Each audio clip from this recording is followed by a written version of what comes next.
Good morning, everybody, and welcome to Airventure Day 2 and Oshkosh Live Day 2. Interesting how that worked out. So, I'm Randy Bollinger, Editorial Director of Flying Magazine, and today the role of Lisa DeFries will be played by our own Sean Bean. Thank you very much, Randy. Awesome to be here. I got to tell you, I wanted to be with you yesterday. I wanted to be in the seat with you yesterday, but as we now know, it's being called, I got crowdstruck. Nice. I got crowdstruck by a commercial airline company, which will remain nameless, but it was an American commercial company. aviation company. It was an American commercial aviation company, and canceled, rebooked, canceled, switched to another. Got here late last night, about 3 a.m. I actually think that simulator would have gotten me here quicker than the flights did, but got in at 3 a.m. Didn't even get to see what the Oshkosh layout looked like until I drove in here this morning. My first time here, so thank you for hosting and showing me around, and I'm super excited to be a part of it. Yeah, so. well, we're glad you made it, but once again, the airlines sort of made a commercial for why to fly general aviation, right? So if you got time to spare, go by air, take an American flight or one of the commercial flights, but if you want to get here on time, you got to fly GA. And thanks for the commercial, y'all. So, great. So we're happy to be here. We had some exciting things happen yesterday, and we're going to kind of recap what we did last night. So every year, the Flying Magazine does this really prestigious awards presentation. We have a customer appreciation dinner over at the Waters. Beautiful outdoor facility. It looked amazing. The weather cooperated. It was just a beautiful place for 500 of our closest friends to be there and schmooze and network and see who the exciting award winners were this year. Sorry you missed it, but you'll probably find a cocktail somewhere around town this week. So I got to ask, any juicy gossip as you observed last night? Any interesting conversations? Anything that would show up in the gossip rags of EAA Airventure? I'm kind of curious, what was the vibe like for the party? We'll have to tell you during a commercial break. Okay. No, but the vibe was great. It is literally the place to be, and I'm not kidding. It's 500 people of the who's who in aviation. It's the best exhibitors, the best manufacturers, the best aftermarket companies. It's just You're there. I was there. That goes without saying. Yes. Craig Fuller was there. So really wonderful. So let me tell you a little bit about what that was. So every year we do the Flying Editor's Choice Awards.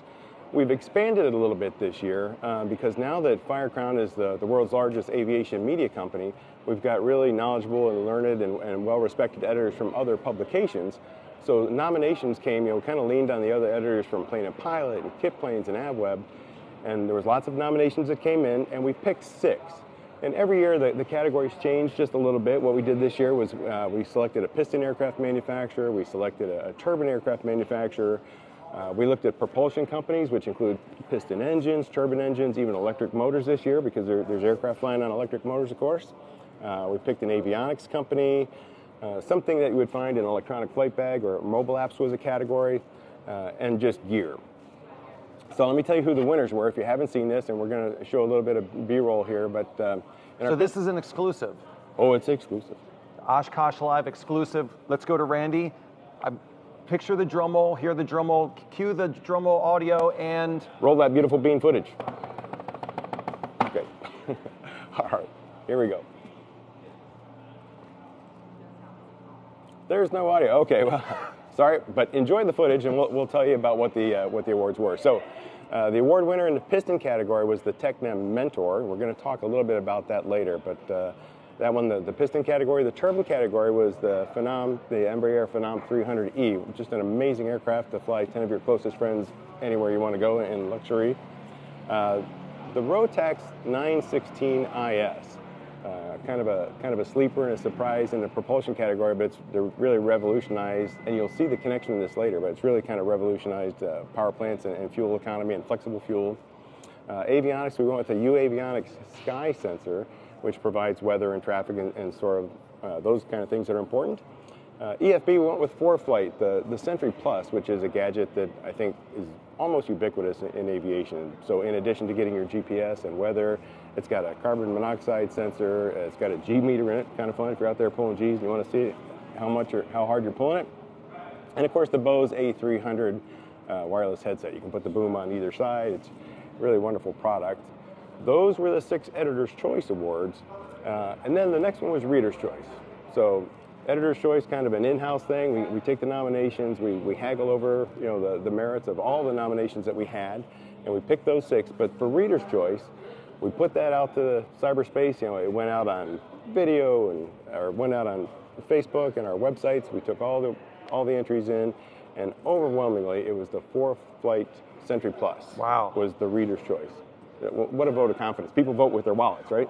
So what do you think the audience react? Why did the audience react so strongly to that? What is the story there? It's just this all-in-one tool that provides traffic, weather, G's if you're pulling G's, but carbon monoxide, you know, because especially in piston aircraft, you're getting your heat through air coming across the exhaust, and if you have an exhaust leak, that's going to put carbon monoxide in the cabin. It's the silent killer, right? You don't smell it, you just start to become incapacitated. So that's a really key piece that's different than some of the other similar products. And then the last one in this category was the Innovation Award. So these products are all innovative in their own right. They were all products it's the 2024 awards, but they were products that, you know, were from 2023. The Innovation Award was very interesting. We picked, again, the P Mentor. So piston aircraft with a Rotax engine designed to help overcome one of our big challenges. You know, we need to train pilots, right? But a lot of the fleet is kind of old and aged. This is a beautifully designed, purpose-built training aircraft, flexible fuel. It's not a retractable aircraft, but it's got a gear in there, gear lever. So right from, you know, your 0-time flight training, you can start to build that muscle memory, because if people are working their way up to the airlines, at some point, you know, they're going to be retracting gear. So it builds that muscle memory into their habits and checklists. Really innovative product there. So that was all pretty exciting last night. So what was the reaction among the winners? Have you got any feedback from those who got awards? Were they excited? Were they pumped? Were they surprised? I'll tell you, the most exciting thing was Giovanni from Tecnam came all the way from Italy to receive the Innovation Award. Very cool. So that's an impressive thing just in its own right. And I think shows you how much the award means in the industry. Absolutely. For him, certainly. Yep. We had another interesting award show. The last thing we played of the night was the Sean D. Tucker Excellence in Innovation Award. So Sean D. Tucker was actually the first winner of that award, but when it was introduced to Sean, it was just the Excellence in Aviation Award, and then it became the Sean D. Excellence. So it was named after him. He was the first recipient. It was then Sean's job to pick who the next recipient was. And he picked Tom Siebel, the president, chairman, CEO of C3AI. And I think we have a soundbite of Tom accepting the award.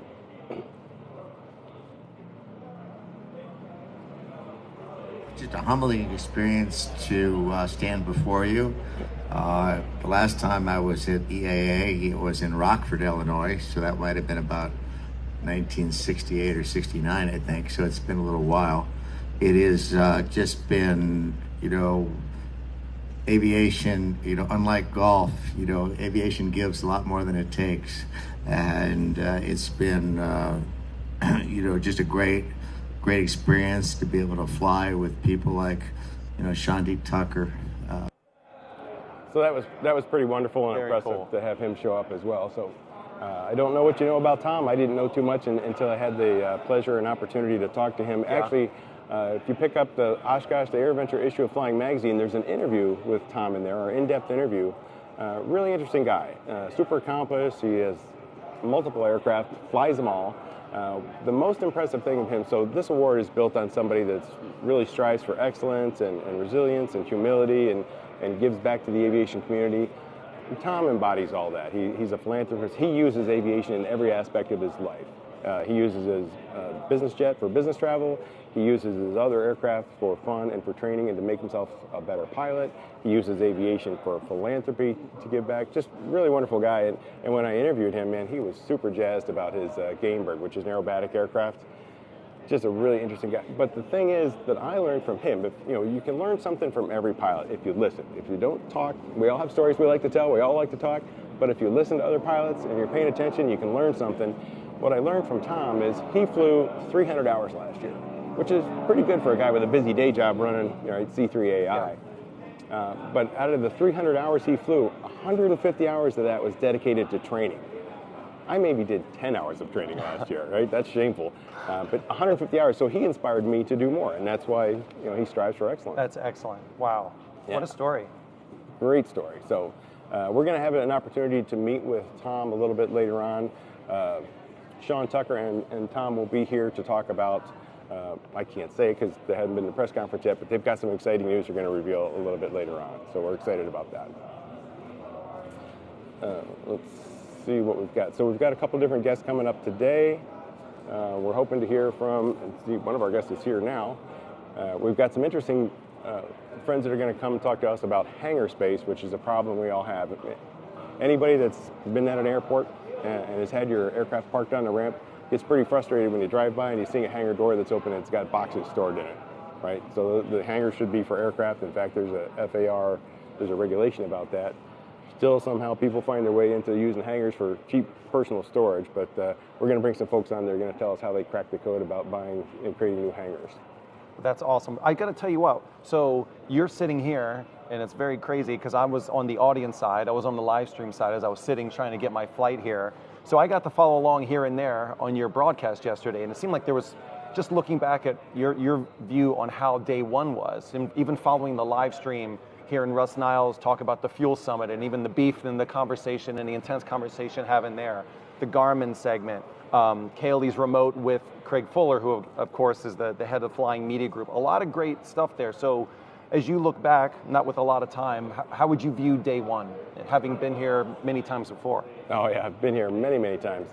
Day one is awesome as it always is. You know, a lot of the news conferences are front loaded. You've got some really important things that happen on day one and day two. That's when typically the OEMs come in with their press conferences. Didn't have much of an opportunity to walk around the show yesterday. So I look forward to doing that today because there's always something new and exciting. And part of being the editorial director for Flying is I know there's news stories out there and things we want to write about and cover. I got to go out and find those. Yeah. Mm-hmm. So can we bring on our hangar folks to talk about? So we're going to do the Sean Tucker Award first. Okay, let's do that. Let's do this.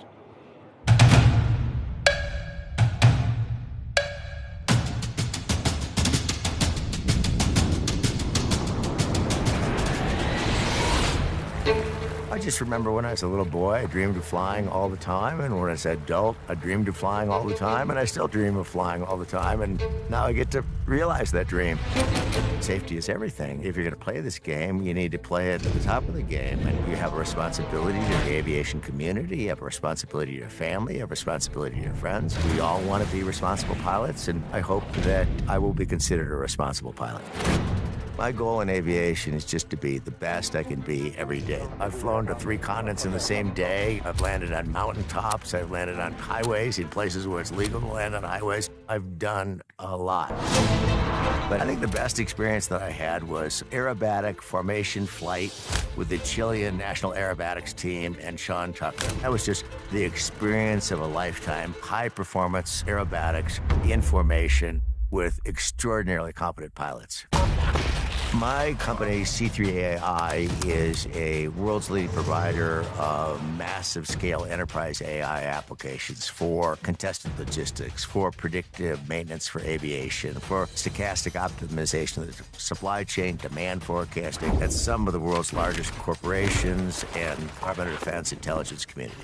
Is there an intersection between aviation and artificial intelligence? Absolutely. We're able to use artificial intelligence to increase the availability of aircraft using an application called predictive maintenance in the United States Air Force by 25% at any given day. We have the world's information at our fingertips. This is a lot of capability. Aviation is a great personal challenge, and I want to develop a reasonable degree of competence at that game.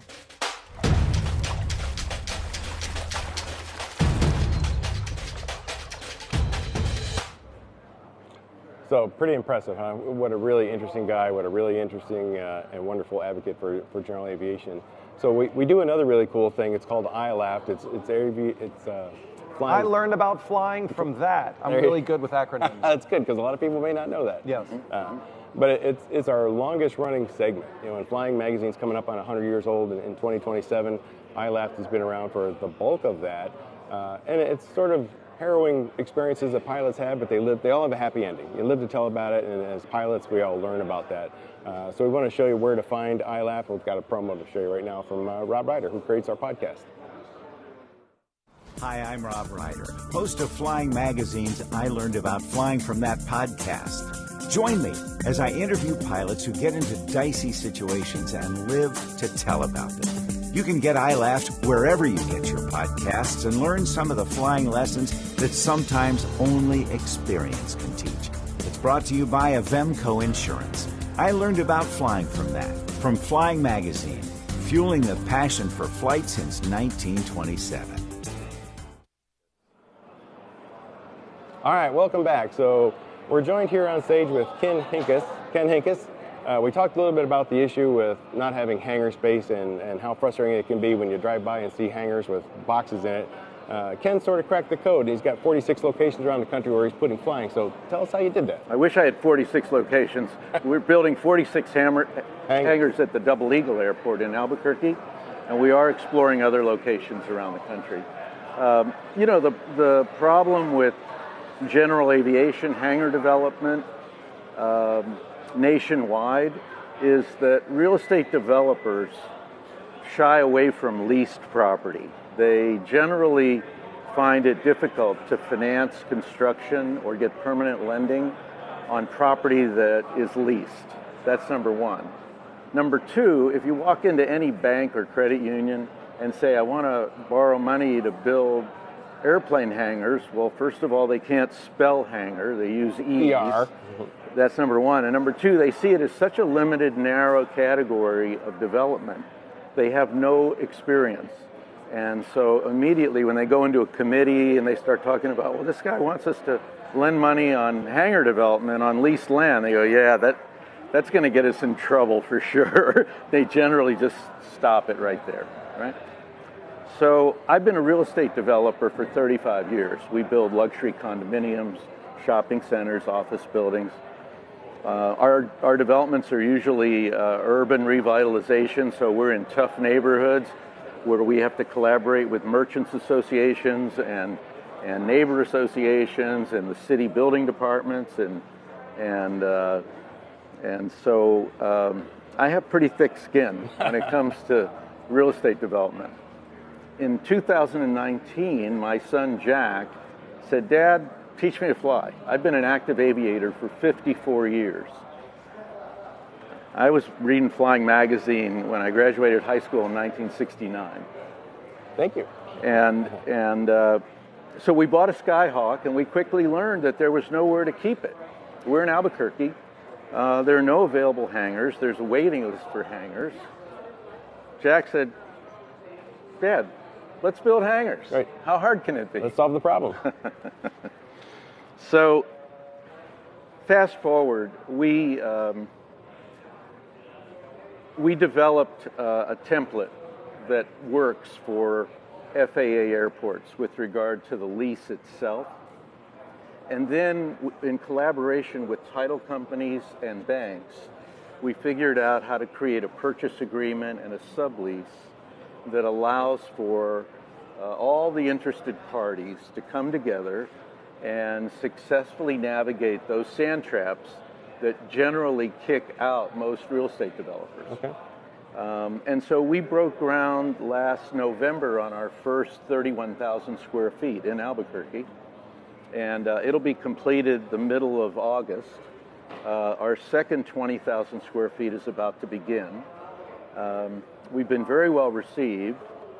My son Jack, who's passionate about this, said, let's develop and build hangars like the hangar we would build for ourselves. And so that triggers all kinds of imagination, right? So our hangars are box hangars. They're not T hangars. The difference in square footage is enormous, and the difference in price is minimal. And so we build a box hangar. We love Rick Suderman at Diamond Doors. Rick, they have supplied us the most beautiful bifold doors. They have a carbon poly at top, which gives you nice light when the hangar's closed. They have a lock system, great weather stripping, remote control. They're insulated. And so those doors are like the showplace of our hangar.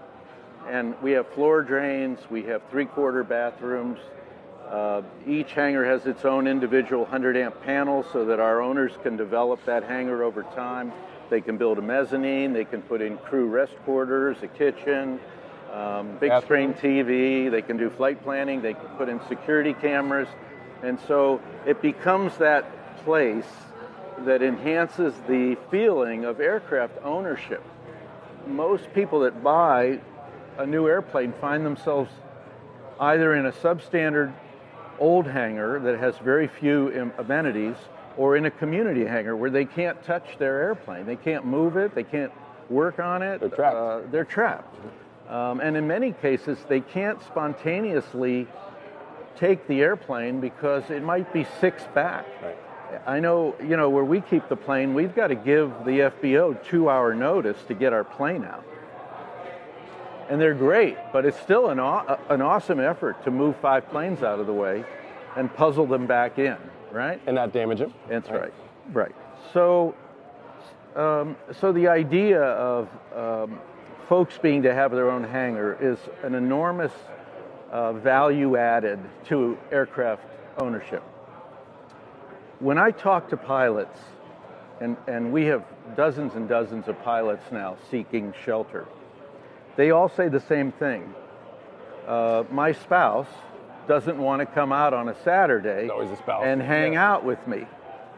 And you know why? Because there's no bathrooms. Because the hike from that hangar to the FBO bathroom is half a mile, right? And so, for most gals, that's a deal breaker. I'm not going to go out there and hang out with you, right? So we try to create community. Within each of our complexes, we build a clubhouse. It has ADA restrooms, it has a break area, kitchen, it has a rooftop observation deck. Nice. Where you can have a gas grill and burn a piece of fish like I do. And the idea is that if you buy a smaller hangar, like a 40 by 30 that doesn't have the restroom, you still have close by a clean place to take a break and get cleaned up. And then we build a high quality wash rack with every one of our complexes. So if you buy a dry hangar, you still have a place to clean up and get your plane cleaned up. And it keeps the price of that hangar down without having to improve it. Ken, I was going to ask you, because you started with talking about your experience in luxury real estate, and I was going to ask, how you take that skill set and apply it to hangars, but clearly, so there is a mentality of materials and appointment and just the general thinking through the level of the owner, right? And so it seems like you're touching on that with the community spaces and all the amenities you're adding in there. It's very much a luxury real estate mentality. Yeah, when we built a luxury condominium, we close our eyes and try to imagine who's our buyer, who's going to live here, where they work, where do they shop, do they like a pedestrian-friendly area, are they on their bike more than they're in their car? We think through all of that, right? When we developed our hangar complex, we say the very same thing. What kind of an aircraft are we typically housing? Who owns that aircraft? How is it utilized? Is it just pleasure, or do they have a business? We're in New Mexico. If you've got to get to Las Cruces or Roswell or Farmington, you can't get there on the airlines. And it's a long hike in a pickup truck. It's a 4 or 5 hour drive one way. So if you have a business that's scattered around West Texas, Southern Colorado, New Mexico, northeastern Arizona, a Bonanza is a time machine. You can visit 2 or 3 locations and be home, right? And so we try to envision our owners. This is EAA, right?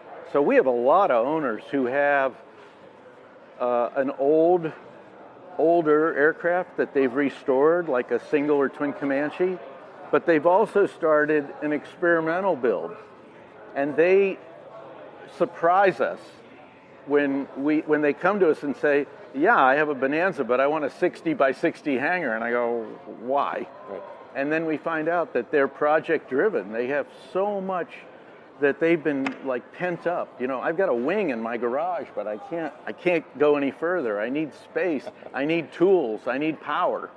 I need heat. I need, So it's just exciting for me. I've been a real estate developer all my life.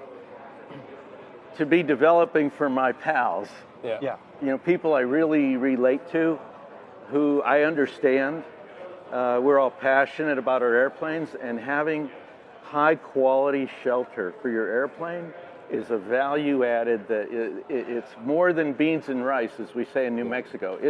It's an extraordinary change in the way that you can enjoy that aircraft. Well, we're glad. Go ahead, Sean. No, I was going to say, Randy, where's the best people to find out about high-flying hangars? Can you tell them a little bit about, besides your hat, Give us the website. where can the good people at Oshkosh Live check out what you got going on? So you can go to our airport identifier, which is KAEG hangars.com. And you can read about me and Jack and the work that we're doing in Albuquerque, and you can see live videos of the construction. We do progress videos every month or so. And certainly you can call me off that website or Jack, and we'll do our best to answer your questions and help you. Can Randy and I come over for burnt fish sometime? Yes. Is that Yes. Yes. I would love that. Yes. Thanks for coming by. Thanks for having me. Congratulations. I appreciate it. Thank you very much. You bet. Thank you. So again, really innovative solutions, and that's what you find. We're coming into the 21st century with engines and avionics, and now even in hangars too, right? We're not 1950s anymore. We got to have a cool hangar to park our plane in too. So we've got another segment we're going to show you. So we mentioned yesterday, throughout the week, we're going to drip in segments about the EAA Aviation Museum. We've got this world-class museum right here on campus. This is a relatively new exhibit. Within the last 6 or 8 months, we've lost 2 pretty important astronauts, Engle and Borman. So we've got a segment here we can show you, if you don't have a chance to get over to the museum, on the new Engle exhibit.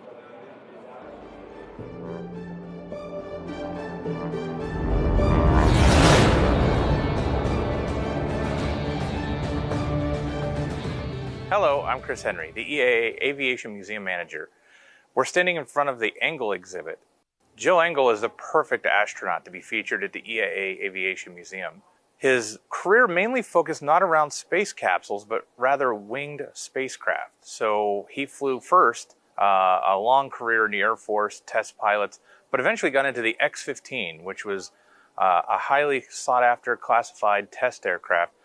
To date, still the fastest produced airplane ever built. Eventually was classified as a spacecraft. The astronauts who flew the X-15 earned their astronaut wings, including Joe, earned his astronaut wings in the X-15 research aircraft. The lessons learned in the X-15 directly contributed to the space shuttle development.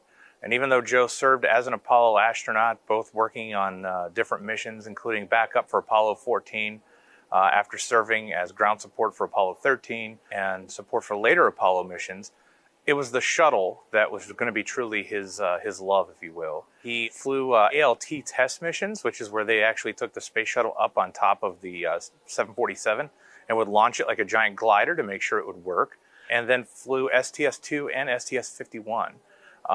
STS-2 was a really important mission because that was the first flight really out into space on a mission that they were going to try and execute some of the programs on board the spacecraft, test a few different items. The biggest being re-entry. There was no autopilot on STS-2 like there would be on future missions. So Joe would actually be the only pilot to ever hand fly the shuttle from space through re-entry and landing.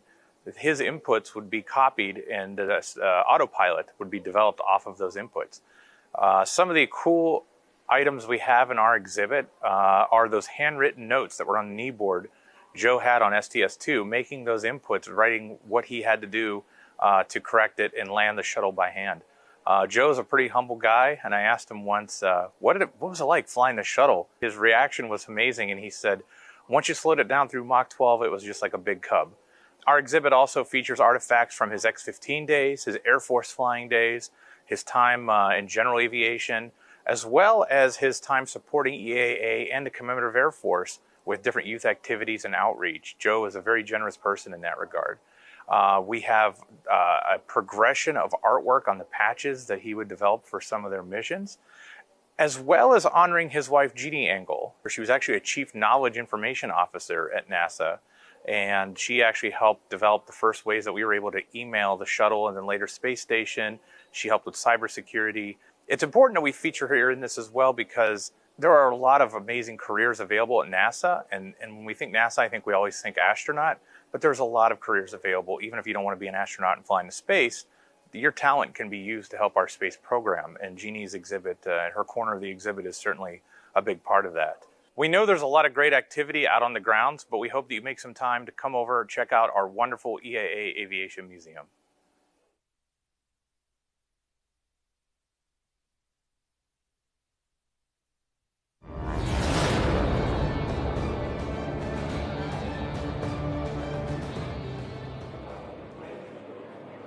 All right, welcome back everybody. Hope you enjoyed that video and hope you get a chance to go over and check out the museum live and in person. You're here, it's here, make the connection. So next up, we're thrilled to have Mark Groden here from Skyrise One. He's the CEO of Skyrise One.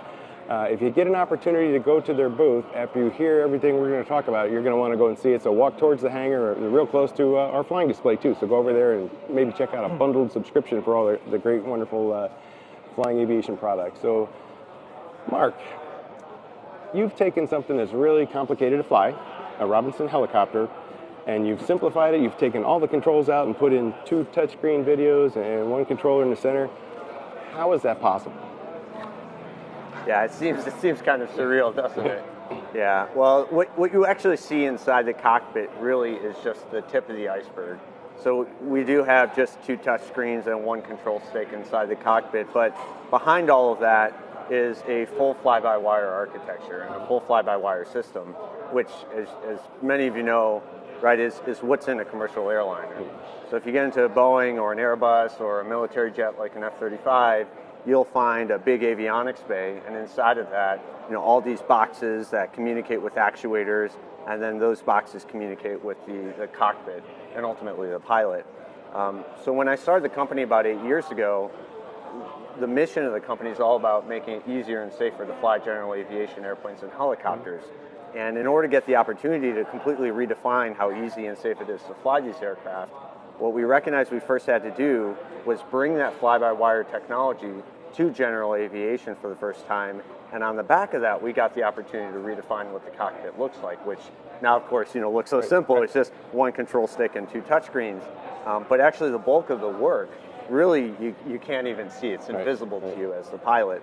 So inside that Robinson helicopter, which of course is a light utility helicopter, single engine turbine, we actually have all the components that you would normally find in a much bigger counterpart aircraft. The flight control computers, the motor controllers, and then all of the redundancy that you would expect, and then of course the actuation mounted right up at the swash plate in this case, or at a flight control surface in the case of the airplane.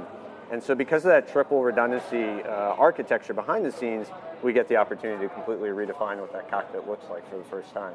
Yeah, not what the cockpit looks like, but the whole thing. I mean, when you look in the bubble of the R66 over there, you don't see anything. There's no rudder pedals, there's no panel. It's just amazing. And I'm curious why the R66. So I've got a little bit of time in R22s, and I described that to your team yesterday as trying to balance a watermelon on a ballpoint pen, right? So trying to hover in R22 is, it takes some time, right? So why did you pick the R66? Did you want to start with the hardest thing first?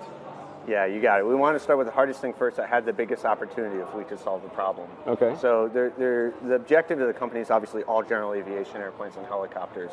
And recognizing that right now in the United States there's about 500,000 active airplane pilots, and there's about 20,000 active helicopter pilots. Really? Yeah, so very, very few, and a small fraction of the airplane pilots are helicopter pilots. And I think the reason for that is because most airplane pilots, like you said, you know how to fly an airplane, you know how to aviate, navigate, communicate, and then you hop into an R-22 or another helicopter. Everything's different. Everything's different, right? It's not exactly a confidence-building experience, right? You get into that aircraft and you're like, oh, wow, I can't even hover this thing, and that's supposed to just be, the first step. So if it's that difficult to learn how to hover an aircraft, well, of course, you still have all that additional work that's on your lap as a pilot. So how are you going to do it? And what we recognized was if you could take a helicopter and make the aviate part, more or less very, very straightforward, very easy for, an airplane pilot to go into, or even somebody who's not a pilot at all, the opportunity would be tremendous, because I think most people actually would love to fly a helicopter. You talk to an airplane pilot and you really get them talking. Most people say, well, it would be pretty magical to take off and land vertically, of course, right? That's the dream for a lot of us. Literally, we have had that dream, in some form or another. Yeah, right, we're levitating or in an Iron Man suit, right? Like that's literally, through the course of Skyrise, the last 8 years since I founded the company, I hear that from countless people. And the helicopter gives you that. But it's also very difficult to fly, and the safety record, as a result of that complexity, is what it is. So we recognize that if we can make it easy to fly the helicopter from an aviate perspective, and then bring all the skills to navigate and communicate, well, then you could have a really compelling opportunity. And you look around Oshkosh right now, where we're sitting. Most of the show are airplanes. There's almost no helicopters here to speak of, because almost everybody here is flying an airplane. But very few people here know how to fly a helicopter for that very reason.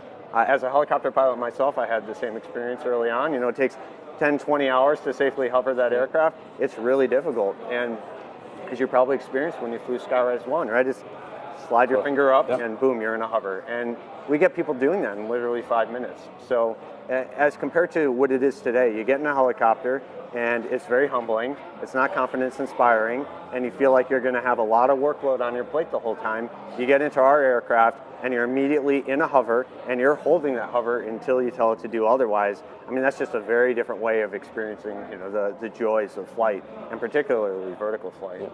Ain't technology grand? Ain't technology grand. So here we are at Oshkosh. How has the response been? What has it been like as people are learning about your product, here on the grounds, and obviously more days to come? But what's the initial feedback been like here this year?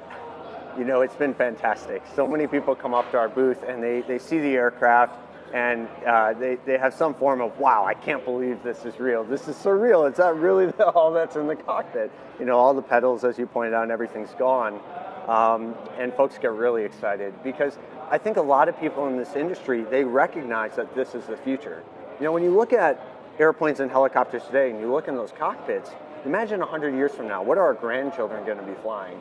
I sure hope it doesn't look like what we're flying right now, right? Because that certainly doesn't look like any other experience in our lives, right? You get in a modern car, it doesn't look that way. Your personal computer, your iPhone, whatever device we engage with on a daily basis, nothing looks like general aviation as it stands right now. So when you think about the future, I think most people see the future as exactly what we have, 200 yards sitting over there in our aircraft. And they see it and their eyes go big and they're like, oh my God, this is real. Yep, it's real. Do you want to try it? And, they're just overjoyed. So it's been fantastic. And, we've been building towards this as a team for about 8 years. So this is our first time here. We're really excited to be bringing the aircraft and getting the reception that we're getting. That's great. It's really disruptive, and I want to kind of tug on that string a little bit. So, it's impressive when you look in there. It almost looks like a mock-up, because there's so little to look at other than the two screens in the interior.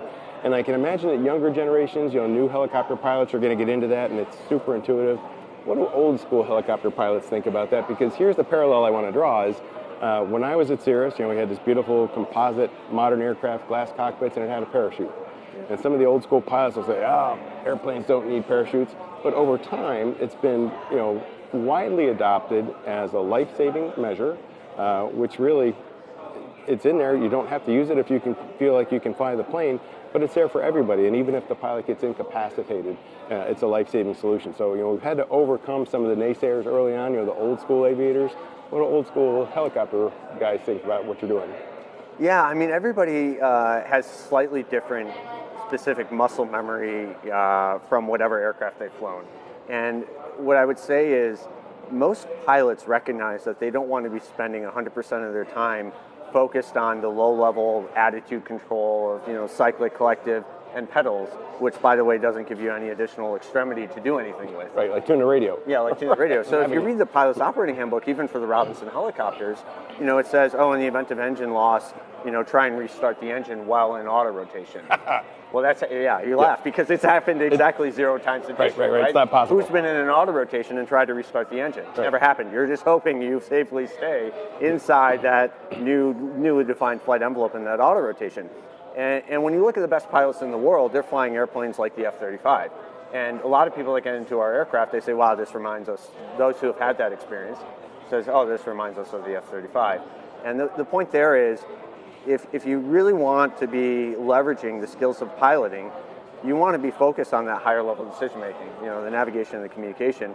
And so even good helicopter pilots, what they really start to key in on is, do I have the agency that I used to have when I had full control, in every extremity being used? And the answer is 100% yes. But that's been the 8 years of development. And as a helicopter pilot myself, that's really important to me. You recognize that you don't want to be taking the agency away from the pilot. In fact, it's the absolute opposite. We want to give them 100% of the capability of the aircraft at their fingertips or out on the control stick 100% of the time, but with the safety envelope. So they can't go outside of what that envelope is, regardless of the state of the aircraft. So let's say you have engine power and everything's working great. Well, great, that's one envelope. But if the engine's not working, obviously you can't climb, you can't hold altitude, so therefore you have a different envelope, and the aircraft knows that. Yeah. So again, kind of the parallel with the Cirrus is they've got the parachute, but you don't have to use it, right? The pilot can always be in control. And I noticed the same thing over there. You can auto-rotate automatically and fly down and land in that envelope, but you've left that decision in the hands of the pilot, right? If somebody wants to try and hand fly it and auto-rotate manually, they can do that, right? That's right. So, and this is actually where a lot of our design and engineering went, was we want to retain the agency with the pilot to be able to say, where's your LZ? Where are you going to set this aircraft down? And oh, by the way, what is that set down going to look like? Because not all auto rotations are the same. Sometimes you want to auto rotate and take out all your forward airspeed and do a vertical set down. Other times, let's say you have a tail rotor failure, you actually want to do what's called a run-on landing. So that agency is retained, but the difference here is you're basically choosing your LZ, and then you're choosing what your flare looks like, as compared to monkeying with the cyclic, the collective, and the pedals, all of which are coupled, and you're just trying to get each one of these maneuvers to work. Here, as you probably experienced, it's the stick just gives you exactly what you're commanding, decoupling all those different axes. And always giving the pilot options is important, because it wonderfully auto-rotates down to a safe landing, but at the last minute you might realize that where you're set up to land, like one of your team explained to me, is, all right, it's a beautiful field, but it's a soccer team. So what do you have to do at the last minute? You don't want to land there, so the pilot's got to make a decision, right? So you can always overcome the computer and do what the pilot thinks is the best decision. Exactly. Right? Exactly. Yeah. What's the single most important thing you want people to know about Skyrise 1? Well, let me ask you another question about that, because we've been talking a lot about helicopters, and like you said, that's a small percent of the population that's here. How do you apply this operating system to fixed-wing aircraft? Yeah, so we've actually already started applying it to airplanes, and most of our backlog are airplanes, in fact. Okay. So we're working on a number of different models, and again, part of the reason why we started with the helicopter was because we recognize that from a technology perspective, it's far harder to apply this technology to a helicopter. Yeah. And you point out a Robinson R66, right? We could have started with a twin-engine helicopter, with lots of useful power, volume. Everything is easier, and oh, by the way, more stable. Instead, we chose to go light utility helicopter Robinson R66, where everything's more constrained and more difficult. And oh, by the way, as you say, you're balancing on watermelon on a ballpoint pen. It's not easy. So, the actuation, all the flight control, everything's harder. So, So then when you take that same technology, the actuators, the flight control computers, and then the cockpit user interface, and you bring that to the airplane, everything is easier to take into it. The value propositions are quite similar. You point out the parachute. The parachute, I've spent a lot of time better understanding this. And most of the time when people pull the parachute, it's because they don't understand what the state of the aircraft is. It's a misunderstanding between the pilot and an autopilot or something else, and I don't blame folks. There's no English in that autopilot head today. It took me about an hour to learn what all those abbreviations mean. It's like I still am not sure, how many layers of automation I put on or taken off. And oh, by the way, as a pilot right now, I'm 100% the backup, for if that autopilot were to do something wrong and achieve some unsafe attitude, for which there are plenty of accidents and parachute pulls. So the difference here is the fly-by-wire system is 10 to the minus 9th. That cannot be said for anything else in general aviation today. And because of that, there is no degraded state, right? Like an autopilot is a single-thread system. And when that lets go, the pilot is the backup. Okay. That is not true for SkyOS and our fly-by-wire architecture. The same as you would find in an Airbus or a Boeing, right? The fly-by-wire system must always work, necessarily. So because of that, you end up with an aircraft that has a much higher level of reliability inherently in the flight controls. And then when you simplify what that cockpit looks like in the user interface, you can expect it to always function on behalf of and in conjunction with the pilot. In our last 30 seconds, let me ask you one quick question. Somebody in your camp tipped me off. Tell me the significance of the N number on the aircraft you've got on display over there. So the origin story of the company, when I was a little kid, I grew up actually not far from here in Metro Detroit, and my family was always about a 5-hour car ride away from me. And so I was 10 years old, rolling around in the backseat of the car, trying to get to see my grandfather, who was the closest person in the world to me.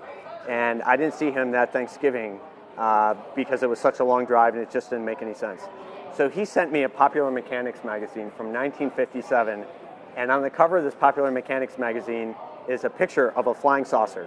And you open it up, and it's this big, story about, the future in 5 years in 1962, Right. we're all going to be flying around in flying saucers from our backyard. And believe it or not, most of the articles actually focused on the user experience, how easy it is to engage with this aircraft and go for that flight. And because of plastics, that was the whole point, because of plastics, we're all going to be flying these machines. So here I am, 10-year-old kid. I get this article, I'm like, 1962, it's 2000, whatever. This didn't happen. And when I was finishing my PhD, this was 8 years ago, my grandfather died the day before I finished my PhD, and I was deciding what I wanted to do with my life. And basically, I've dedicated my life to that mission and delivering that. Wow. That's Congratulations. Why don't you tell the Thanks good for sharing people that. at Oshkosh Live where to find out about Skyrise, to learn more about what you got going on? Yeah, thank you. Skyrise.com if you want to see more about our product, and we're about 500 yards that way on the other side of the FAA Safety Center if you want to experience the simulator. Wonderful. Thank Thanks you for so coming much, by, Mark. Appreciate your time. All right, we've got another very special guest I see has joined us on stage. Who's that, Sean? Well, if you all don't know, the head of the Flying Media Group, the head of Firecrown, a man who started amassing a portfolio of aviation brands with just a couple dozen people, and now it's a company with about 280 people across aviation, marine, supply chain, railroad. Craig Fuller is here, ladies and gentlemen. So, hey guys, how are you? It's in the house. Great to see you. Thanks for coming. Well, where's the best place to start? I think I have one, because I was thinking about the company when it started, and I don't know what your head count was for the company when it was flying, maybe a dozen people or so, I'd guess. And now having the largest portfolio in aviation, I would assume you've experienced EAA, Airventure, maybe on both sides of those. Tell me a little bit about the journey from, it was just a guy in a magazine and early, one of your first investment perhaps in aviation, and here you are now, all these editors working on Oshkosh Live. Tell me a little bit about that journey. Yeah, so when I bought flying back in, it would have been Oshkosh 2021. So we closed that transaction and announced it here at Oshkosh in July of 21. We had 3 employees is what we heard. Were you one of them? No, but the whole company was about 7 employees when we bought it. I think within 6 months we were about 30 because we ramped it up. And this was a passion project. I'm a pilot. I've been flying since I was 13 years old. I was a Microsoft Flight Simulator kid that also loved Top Gun. And for me, airplanes have always been something that I've been passionate about. And so this was the opportunity to own a magazine that I grew up reading. Neat.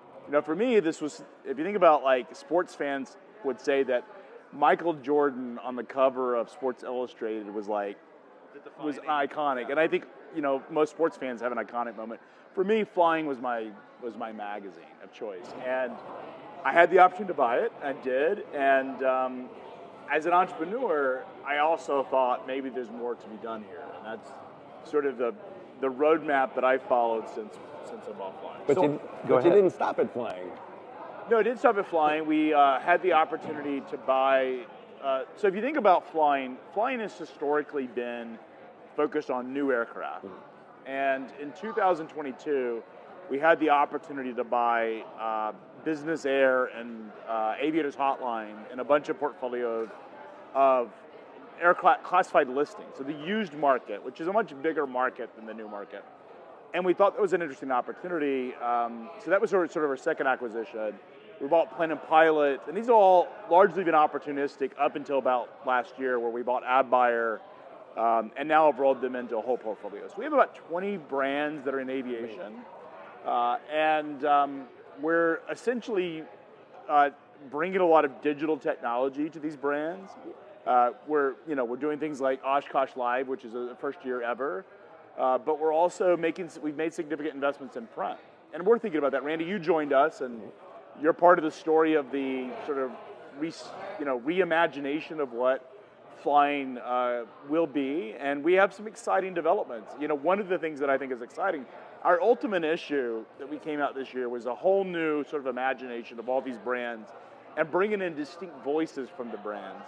I think what we've learned from that experience is that the audience really loved having a lot of depth about these topics that, has been missing in part of the flying journey for the last couple of years. And I think we have the opportunity to bring a lot of that deeper content into flying. Yeah. So you've got media with Flying Finance, the ability to finance aircraft. We've got merch, right, with Aeroswag and the other associated brands. Is there any segment in the aviation market, whether you're pursuing it actively or not, that's interesting to you still, that seems like would be a good add-on? We're always looking at things.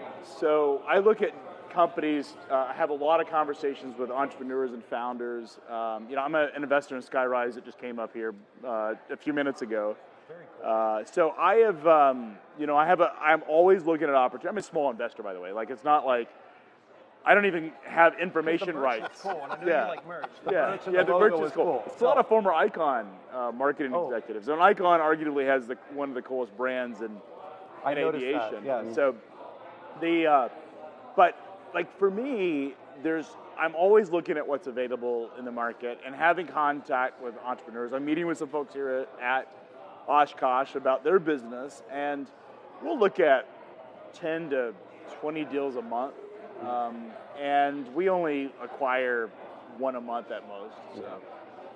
You had a party last night. Some pretty special guests showed up. Did you meet anybody fun or new?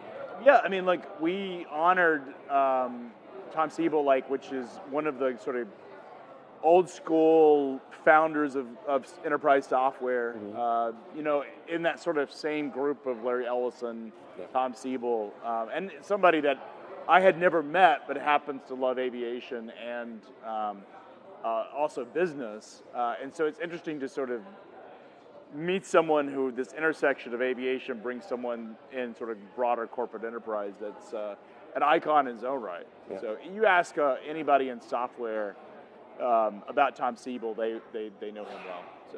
So again, before you go, my first Oshkosh, if I'm going to get away from this desk to see one thing or go to one area, what is like your rookie recommendation? I walk the floor. You think you should walk the floor. That's the best experience. I wouldn't say go to one thing. I think just get out and visit, and that's really the best part of the experience. Okay. Well, the head of Firecrown, head of the Flying Media Group, Craig Fuller, thank you so much. Where are you off to now? I'm going to take my walk. Okay. Well played. Thanks for joining us, Craig, and thanks for the opportunity to do this, especially the Ultimate Issue. That was a great way to introduce flying readers to other things. You might retire and want to build a kit, so it's a great way to introduce those audiences. Absolutely. So thank you. All right, so next up what we're going to do is we've got another segment we're going to show you from the EAA Museum, and this is the Kermit Weeks hangar. It's another sort of less visited place, so we want to take an opportunity to show you this. This is where they do the restorations over here at the museum.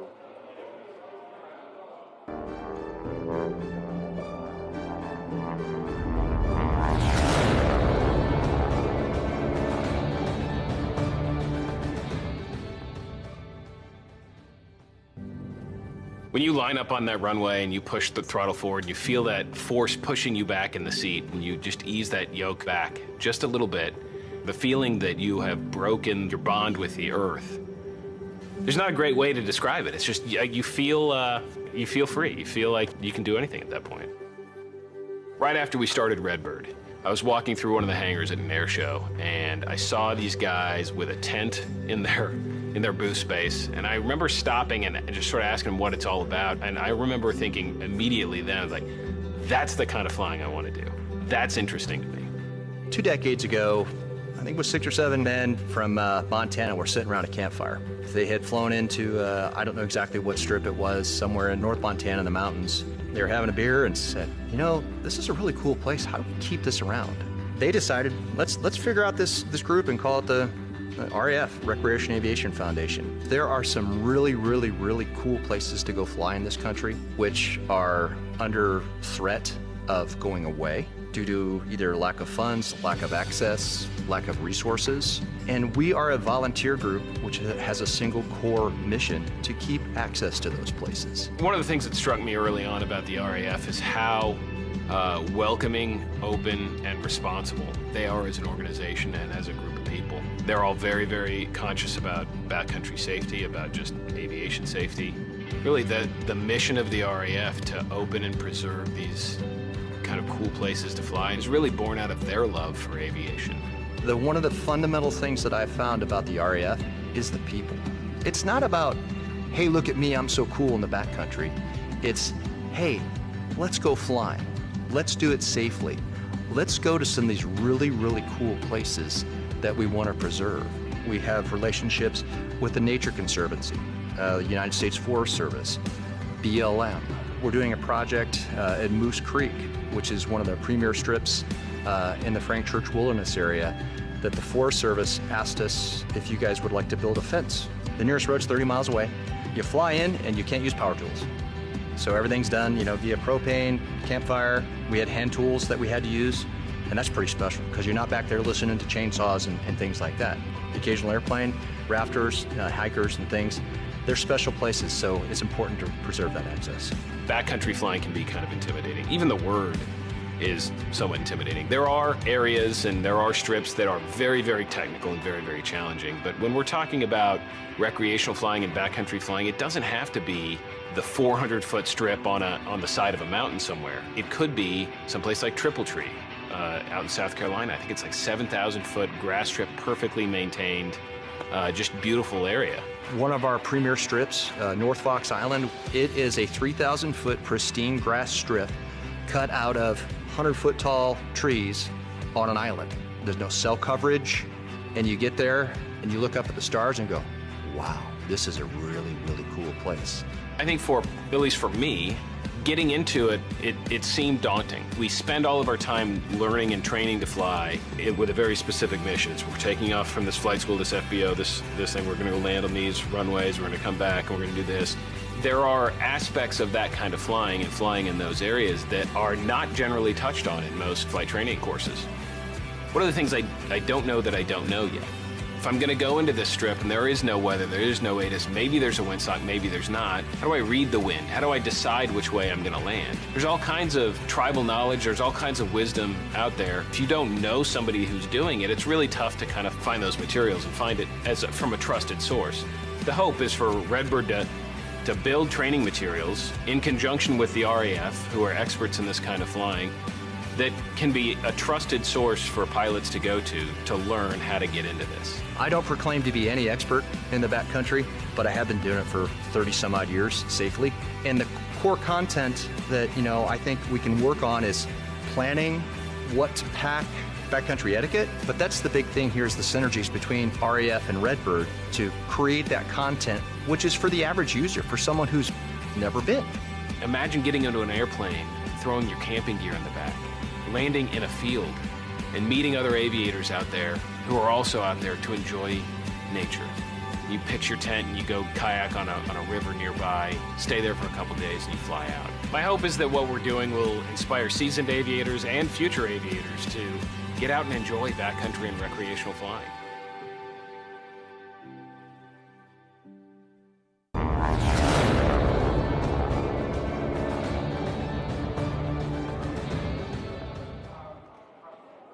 All right, fear not, that was not the week's hanger, but we'll show you that later in the week. It's a wrap for us for today, Sean. That's Aviation Flying Magazine's pre-flight. That was a great morning, but stay with us. There's still a lot to come. Thank you to our friends at Redbird for hosting us here in their booth. I'm going to go do a walkabout, so stay with us. This is Oshkosh Live, powered by Redbird.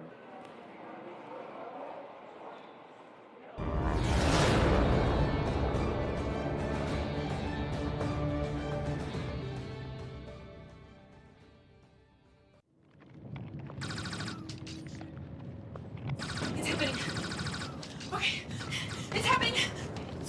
Let's go. It's happening. Let's go. Get the bag. Get the bag. Get. What? Life's better when you're prepared, especially on the flight deck. Find a Redbird near you and fly like you've been there before. Next.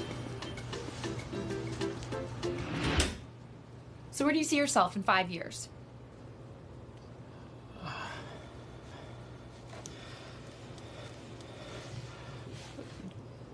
Trashed? Life's better when you're prepared, especially on the flight deck. Find a Redbird near you and fly like you've been there before.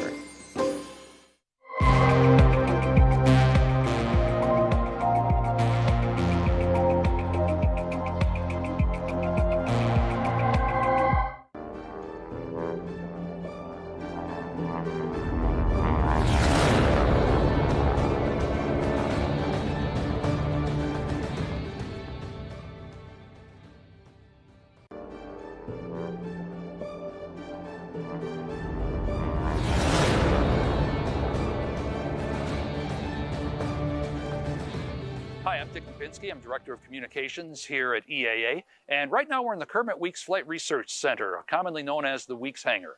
This is not a public part of the EAA facilities, but it is a place where a lot of action happens. Everything from repair to restoration takes place in here with our technicians who have IAs and A&P certificates, and they do a marvelous job and get to work on so many different types of airplanes from around the world that come here, and of course those that go on display in the museum and those that fly regularly, including our tri-motor, our B-25, and others. And most people know about the Burt Rutan airplanes, the Long Easy, the Very Easy, of course, going up to Spaceship One and everything in between, the Starship. Well, there's some lesser known ones too that are in the EAA collection, and one of them is right here, the Grizzly, or known as the Grizz. It's from right around 1980. And it was a unique design. You know, Burt Rutan always had some very interesting designs. Well, this is one of them. It's one of a kind. It's in the EA collection. And as you look at this aircraft, you'll see some interesting things in the landing gear and the wing configuration and so forth. Some of the ideas that sprouted from the fertile mind of Burt Rutan in his design factory. So this is one that we have on display during Airventure outdoors and also from time to time in the museum as we rotate different aircraft through there. So it's just one of about 200 airplanes in the collection. We're getting it all shined up and ready for Airventure. We're standing in front of EAA's B-25 Mitchell bomber now. We've had this airplane in the collection for 4 decades. It was flown by Paul Poberezny quite a bit, but then it was on display in the museum for a long time. About 5-6 years ago, we decided, let's restore it. And it's painted in the colors of Berlin Express because that is the airplane it portrayed in the 1970 movie Catch-22. So this airplane actually is a movie star, has been in Hollywood productions. We take it throughout the Midwest and throughout the country on tour right now. So if it comes to your hometown, be sure to get a flight in it. It's loud, it's noisy, it's everything, but it's really, really cool. And during Airventure, we also offer flights in it. And so you can sign up here at Airventure, or before you get to Oshkosh, book yourself a flight in the B-25 and get that once-in-a-lifetime experience when you're here at Oshkosh.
Welcome, welcome. Another edition of Aviation Consumer Live, part of the Fire Crowns Oshkosh Live here at Airventure 2024.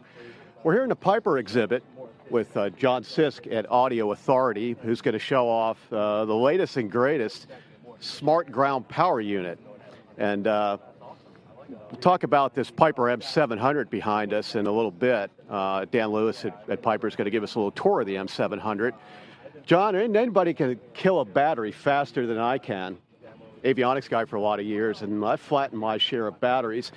And that means it's pretty important for good, solid external power, particularly with these newer airplanes, whether it's a retrofit avionics suite or G3000 like the OEM suite in this Piper M700.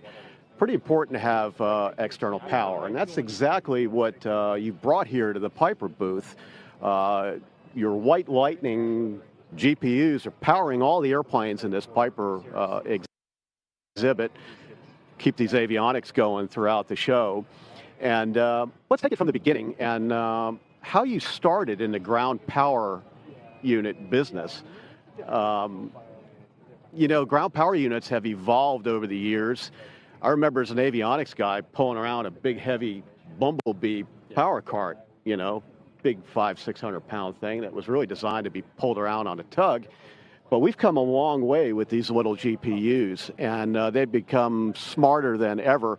Take it from the beginning, from when you started in the ground power unit business and how we got to where we're at today. Okay.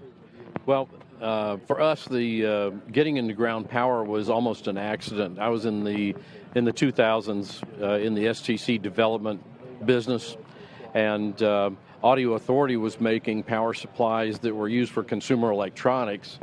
And our technician said, "Hey, can you give us something to run these airplanes while we're in the hangar?" And so we did that, and they worked so well. They said, "Well, geez, you know, there's probably a market for this." So in the about 20 years ago, we started manufacturing GPUs, and it's really not a lot different from other electronic technology. You know, over time they've become smaller, lighter, less expensive, and the technology's just moved in that direction. Nowadays everything's based on switching mode power modules, and they're very stable. The voltage doesn't vary, tightly regulated. So, very safe and optimal for connecting to, aircraft electronics, because like in the case of, this airplane and others, you could have hundreds of thousands of dollars in the cost of the avionics. So you do want to be careful what you hook up to them. But as the electronics have become more sophisticated, also the need for being able to do better pre-flights and getting cockpit familiarization and training and all those things. And, typical airplane, for doing that kind of stuff, maybe drawing, 20 amps of power doesn't take long to, as you say, flatten a battery out. And in the case of turboprops and jets, you want to preserve that battery power for starting. So the GPU, it really becomes a necessary element for that. The latest thing with what we're calling the smart GPU is simply it's just carrying that evolution a little further, so that now the GPU is connected with Bluetooth and Wi-Fi, and you're no longer tethered to the GPU. In the past, you've had to have line of sight to the GPU to know how much current you're drawing and that sort of thing. And with the smart GPU, all that's showing up on your phone. So in this case, the phone is mirroring exactly what's going on the GPU. So we know how much current it's drawing and the voltage. We can even see the AC input voltage. So you can see that 120 volt line is actually getting 112 volts at the unit. So it gives you an idea of any losses in your connection to the AC. Let's see if we can get a camera shot on this on this app, so you can see what it looks like. Why don't you talk us through what we're seeing here on this app? Well, it's actually just mirroring exactly what you would see on the high resolution display on the GPU itself. So it tells us that the GPU ID, that we're connected by Bluetooth, the ambient temperature. Of course, you got the voltage and amperage. Down here, it's monitoring the input voltage, and right now our operating status is normal.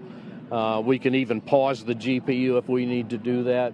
I'm not going to do that right now because people are looking at this airplane and we don't want to interrupt that. But the elapsed time that we've been connected, so it's pretty much a full reporting on what's going on. It's the same. If you want to look at the front of the GPU, the two things.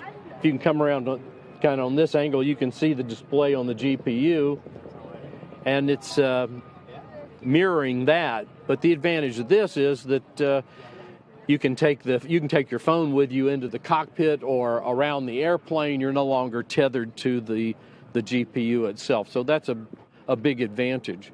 Now, the Smart GPU also has an option for a battery maintenance charger. We're partnering with VDC that makes the battery minder and using their technology. In our implementation, it's a 10 amp charger that's suitable for larger airplanes instead of the 4 amp, and separate connection for that. So it's really a complete package. Now the Smart GPU, this one that we're showing is capable of rated for 114 amps. Its little brother looks exactly the same. It's a 54 amp model, and that's plenty for doing a lot of piston and turboprop airplanes. As you get more into, CJs and business jets and things, you really need the higher output unit to exercise all the systems. It sort of depends on what you want to do. If you're wanting to get involved with even maintenance things like doing gear swings and things, those things take a lot more current. So some of our buyers are aircraft owners, some of them are maintenance shops. A lot of people have a lot of different uses for ground power. It is not for starting engines. To start an engine on a turboprop like this is probably a 800 to 1,000 amp proposition. And so this is for airframe power only. And it's 28 volts. Yes. Power. 28 volts. Yeah. And it is trimmable. If you've got aircraft systems that want to see a little more, a little less, you can go in and that's another advantage of a Smart GPU is you can trim it for the voltage that you want to see. And why would you want to trim voltage? Well, if you've got some airplanes have multiple batteries, and the way the electrical system is set up, one of them is at a little higher potential than another, and so you can adjust the output of the GPU to hit the correct portion of the aircraft bus. Sure. Talk about draining batteries. So let's look at how somebody may use a typical external power input. So maybe you got a panel full of retrofit avionics or a new Piper M700. You're trying to maybe learn the new avionics, and you've got the avionics on for a fair amount of time. How fast can you kill a battery? Understanding that new avionics have generally got pretty low power draw compared to the old stuff. Oh, yeah, but you could still flatten a battery pretty quickly. So what's a rule of thumb for using external power or not? Well, I think, a lot of people that are operating turboprops and jets, they just don't want to deprive any battery power from the start because, that's their ultimate fear is a hot start, and so it's just generally a no-no. So whether it's for pre-flight or cockpit procedures training, familiarization, you need a GPU. For piston aircraft, they're not as sensitive, and you could get by with running something for 15 minutes, and you probably wouldn't notice a difference in how a piston aircraft is going to start. So that would be, I think the general rule of thumb. I recently moved from an older Mirage with the 530 generation Garmin's and some steam gauges and stuff to the electronic flight deck, and I've been flying for 40 years, but I was really surprised at the amount of time that it takes to actually become comfortable for the flight deck operations become second nature. It's one thing to jump in it and you're like I can figure it out and all that, but to be comfortable and it be second nature in an IFR situation. I found myself sitting in the airplane with the book and pressing the buttons, and it just takes a while. It's good to be able to do that. Yeah. And the other thing I think about why we're keeping the master switch on for long periods of time, particularly with older airplanes, with older avionics, database updates. This M700 is pretty automated, and database updates are pretty easy. Bluetooth between an iPad and the flight deck. But some of the older GPSs, particularly in turbines, could be a lengthy process to load this navigation data in, and that's where you start to get to the point where you can kill a battery. So, and we found that even in the experimental market, which I've recently become more familiar with, And turns out most of the experimentals don't even have an external power receptacle. So we came up with a small GPU that's suitable for those guys, and we provide it with a wiring kit so that they can install an external power receptacle on the airplane. But saw a lot of people updating their database using the little battery in the airplane, and get halfway through their update, and then they get stuck. The thing crashes, and anyway, it can be a mess. Yeah. Yeah, and you touched on something, the built-in battery minder, which is essentially a battery tender, which isn't a battery charger. No, it's it charges the battery, but it's you're not going to damage the battery. And there's a big difference between a tender, or as what you call a minder, and a charger. Talk a little bit about that. Well, it has to do with time. If you are short-term just recharging a battery, the voltage is not that critical. The longer you have a charger connected to the battery, the more critical it becomes. So when you're talking about maintenance charging, you're talking about unattended, continuous charging of a battery. And at that point, it has to be temperature compensated because the proper float voltage is very critical. You want to absolutely keep it fully charged without overcharging it. And the longer it's connected, the more critical that is. So it is a different type of charger. What we have, what we've chosen to implement here uses the technology from VDC Electronics that's generally recognized through the industry as the best. And because we can run it from our internal power supply, we can provide more power for constant current charging that's appropriate for bigger airplanes. Sure. Doesn't take forever if the battery's down a bit. Yeah. I noticed I'm looking, we focused on the front end of this GPU, but I looked to the back side of it. We've got a small antenna. Is that a Bluetooth Wi-Fi antenna? Yeah, that's for all your wireless connection. That the antenna's back there, and it can be positioned. Although it's not really very sensitive to that. But if you're in a situation where it's in the way, you can also flip it down and get it out of the way. And how about cables coming from the GPU into the power input port on the airplane? It's real simple. I mean, you've got your AC input cable, and then the aircraft cable is a heavy gauge cable going up to the aircraft's external power receptacle. And in this case, that cable's rated for about 130 amps. Okay. So plenty for anything that you'd want to do with this airplane. Yeah. So we'll sum it up. What does the White Lightning line of GPUs look like in addition to this smart GPU? This isn't the only one. There are others. Well, there's two smart GPUs that we'll be introducing in the fall. This is a prototype, and they go into production in September. The other White Lightning products, like I said, they start with very inexpensive and small units for the experimental market. They go into larger units. We even have a dual voltage unit. A lot of guys have multiple airplanes. They've got a 28 volt airplane like this, and then maybe they've got an experimental or an older airplane that's a 12 volt system. And so we make a dual voltage there where one box can do either type of airplane. So it's really a whole family of products under the White Lightning brand.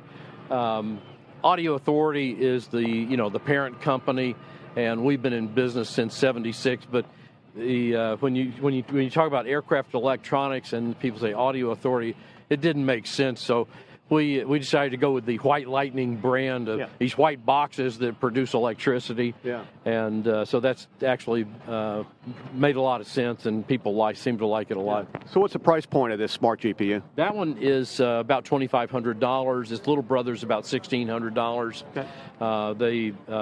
At the low end, the mini GPUs start about $600 in that neighborhood. And we've got a new website now that is dedicated to White Lightning, so it doesn't get into all the other Audio Authority products, because we serve 3 different markets, and aviation is now a separate thing. So hopefully it's not confusing to people. But White Lightning GPU. What's that website? WhiteLightningGPU.com. Makes sense. Great.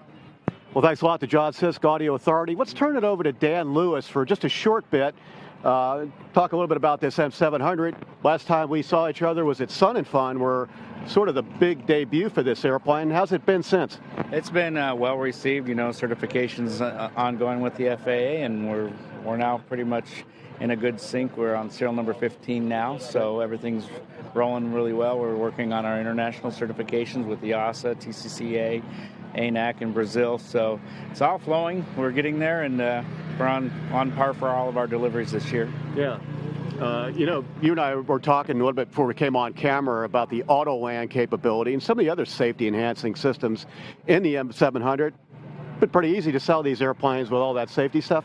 Yeah, I mean, most of our customers are really in tune with the safety factor and all that kind of feature. So with the Halo package that we started on the M600, and now we have it obviously on the M700 carried over, it's just a great selling tool, and it's free. In essence, it's part of the base price of the aircraft, so It's not an option. It's definitely on our product. Yeah. We won't get too heavily into it, but what's your take on external power when it comes to keeping a battery switch on this airplane for an extended amount of time? Well, we don't turn on the battery switch with this. You just run it off the GPU. We bypass the battery for that reason. We also have a battery minder connector up on the front where you can actually charge the battery remotely with these kind of devices as well. So that's new. The new 85-hour amp battery is great. And the new starter generator is a 175 amp starter generator, which just makes for faster and cooler starts on this aircraft. So it's just incredible, the increased power and capabilities of that. And with the GPU for the training of the new software releases from Garmin, you're in doing database downloads, you're just trying to understand all the screens with the G3000, and it's got a lot of new stuff with the 3D taxi and the cabin briefer, cast messages, and so forth. This new software that's just come out on the 700 and now on our 350 as well is just amazing technology for safety, awareness, and just ease of use. So flying, it's a breeze. Yeah. So for somebody stepping into the M700, maybe from a legacy Malibu, maybe, how important do you think it is to spend time up front with these avionics, with an external power connection? Pretty important to get familiar with this stuff on the ground? Yeah, definitely, because, you go through our training programs that come with the purchase of the aircraft, and that's, a 5-day, 6-day course, ground school, simulator time. And then now you're in the airplane and you get up there and maybe along cross country, you got time to play and learn all the stuff, but it would be nice if you can just sit, nice calm hangar or on the ramp, running the battery with your GPU. Now you've got all the time in the world to just sit there and really learn the systems and get comfortable with it. Yeah, we also have a remote capability of uploading databases. It is a subscription service called PlaneSync that comes from Garmin.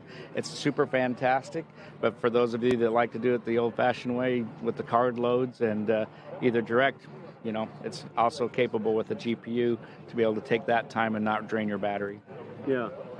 You might have said it, but I might have missed it. Delivery to this M700? Delivery? Yeah.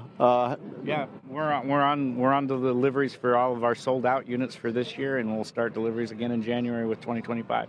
Yep. Anything else you want viewers to know here at Sun and busy as it was at Sun and Fun? It's pretty much the same thing here at Airventure. Lots of interest in this airplane. It surely stands out in the display, but M700 isn't the only airplane. You got some others in the background here. We've got the M350, our Archer LX, which is the luxury version of our trainer aircraft, the PA-28. And then we've got a couple of our flight school customers here with their trainers as well as the Piper Pilot. So we have all of our birds here except for the M500, which are always sold out. So we never seem to get one for a show. Yeah. How do you get a demo in this airplane if somebody's interested? Maybe you're stepping up from something else or new the first time turboprop. How can you fly it? Yeah, so just go to piper.com and there's an option on the page to request a demo. We have several dealerships in the U.S. that are capable with their own demonstrator M700s or come to the factory and I'll fly you around. Yeah.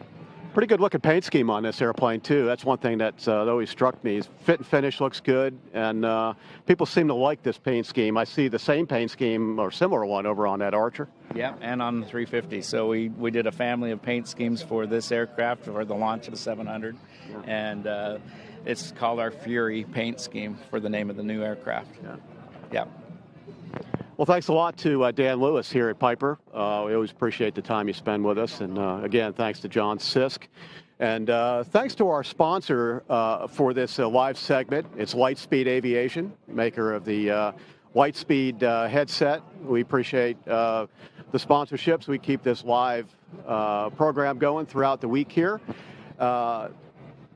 Thanks for watching another edition of Aviation Consumer Live, part of the Fire Crown Oshkosh Live series at Airventure 2024. Larry Anglisano, thanks for watching.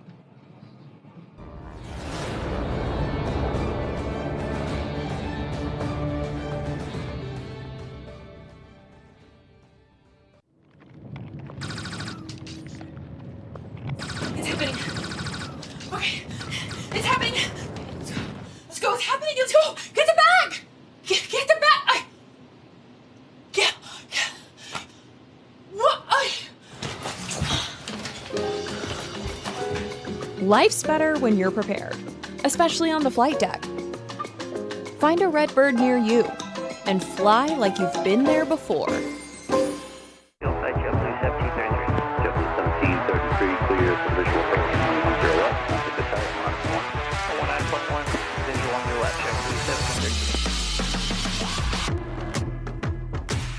Calculating carbon monoxide.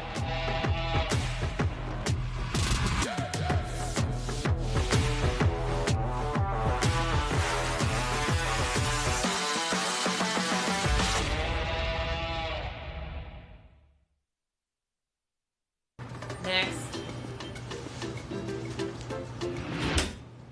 So where do you see yourself in 5 years?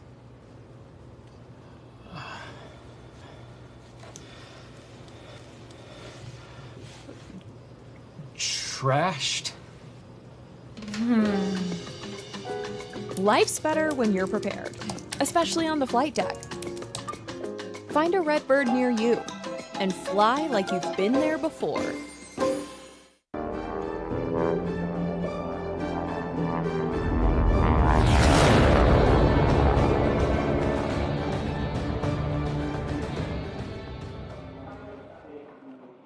All right.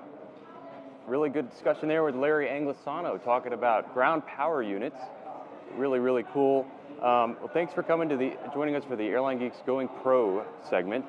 Finally here after a little bit of a travel snafu, but really excited, and thanks to MTSU for coming to sponsor us today.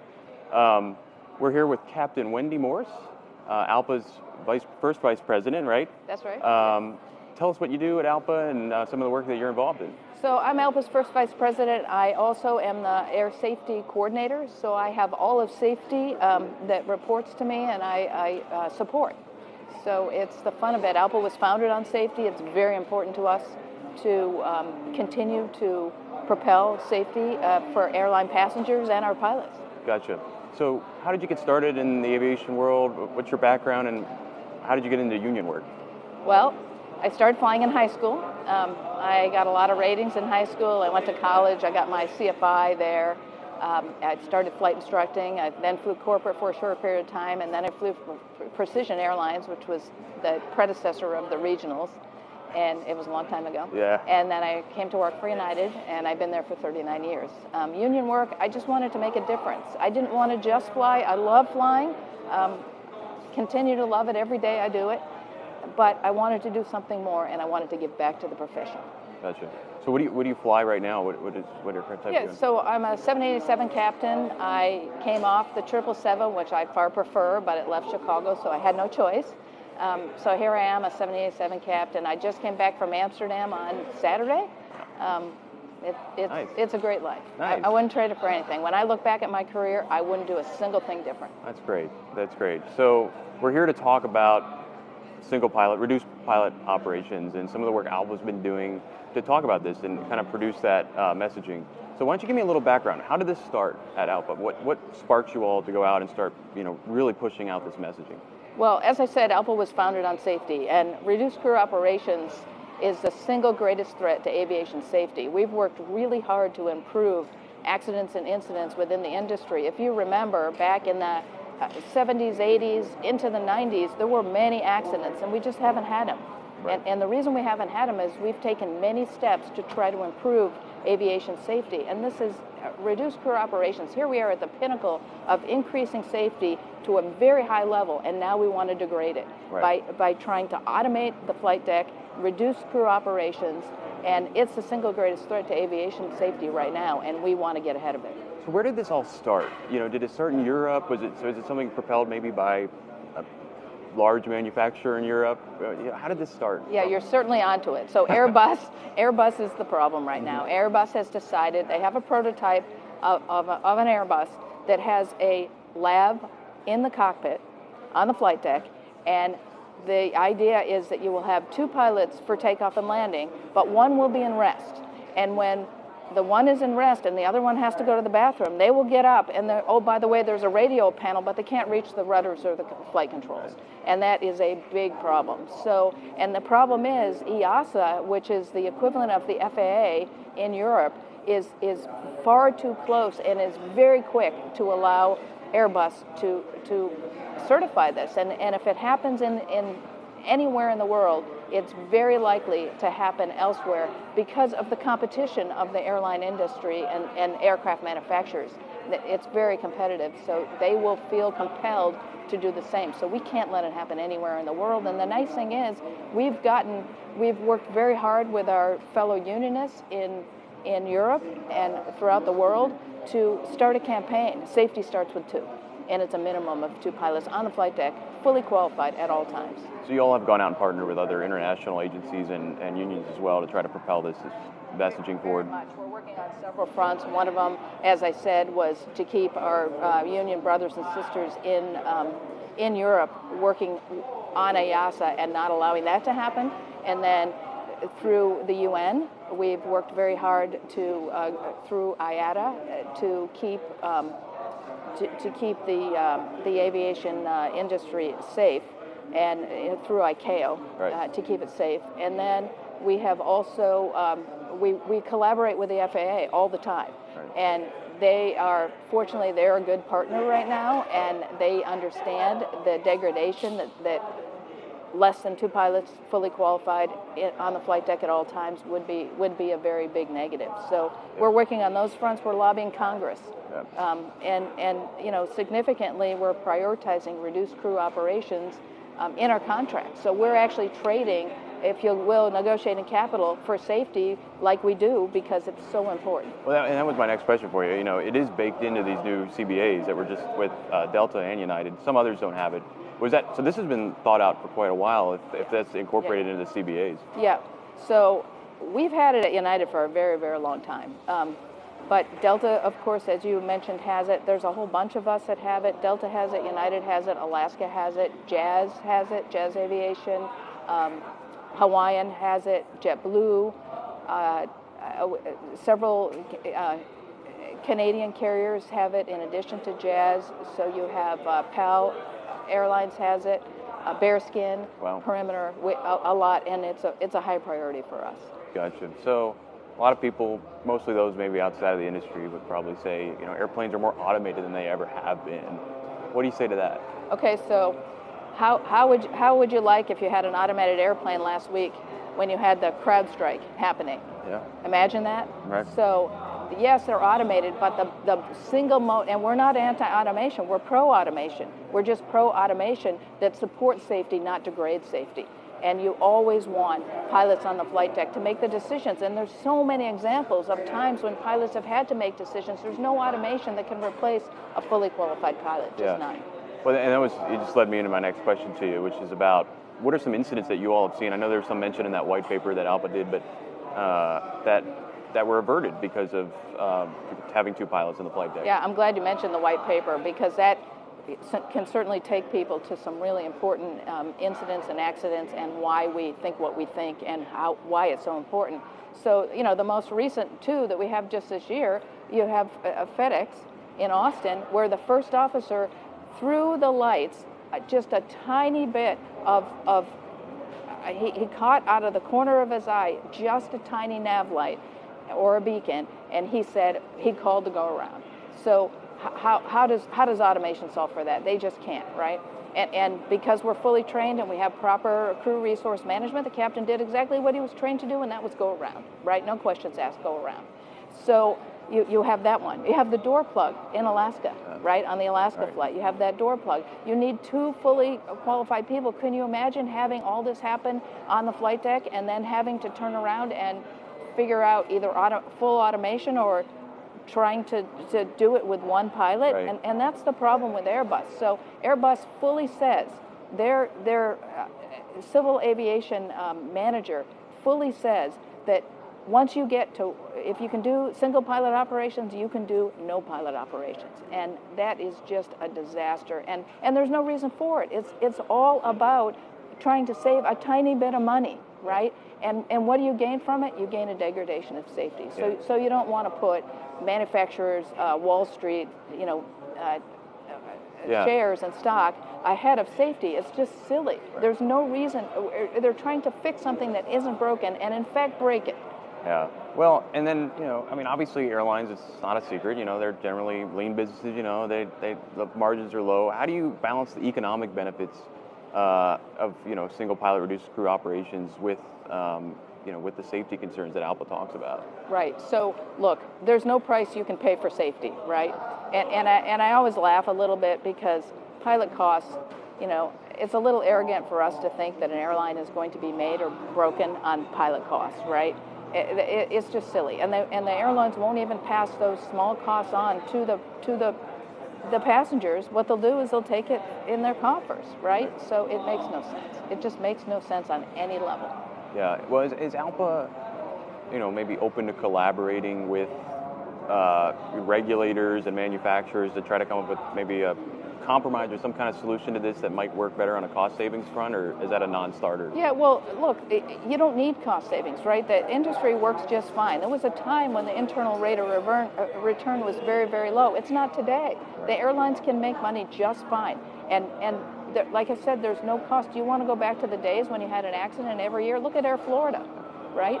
Went in 1983, went right between those bridges in D.C. after taking off from DCA. That was a horrible situation. Look at what the Miracle on the Hudson saved by having 2 pilots fully trained, right? Yeah. Well, and then there's kind of been this trend out there. I think the jury's still out on the exact numbers behind it, but the FAA on their publicly available data has said that there's a bit of an increase in even runway incursions in the past couple of years. And I mean, do you think this just, having the 2 pilots or sometimes even more really can help with that in the flight deck, just with this trend kind of going on? Oh, absolutely. That's and you train for it, right? You put a future emphasis on that, and you want to train for it. It is so important to do that because when you say you want to take automation and take pilots out of the flight deck and replace it with automation, well, all you're doing is you're backing up where the human factor is going to be, right? Now the human factor is going to be in a place where it can't be saved by humans.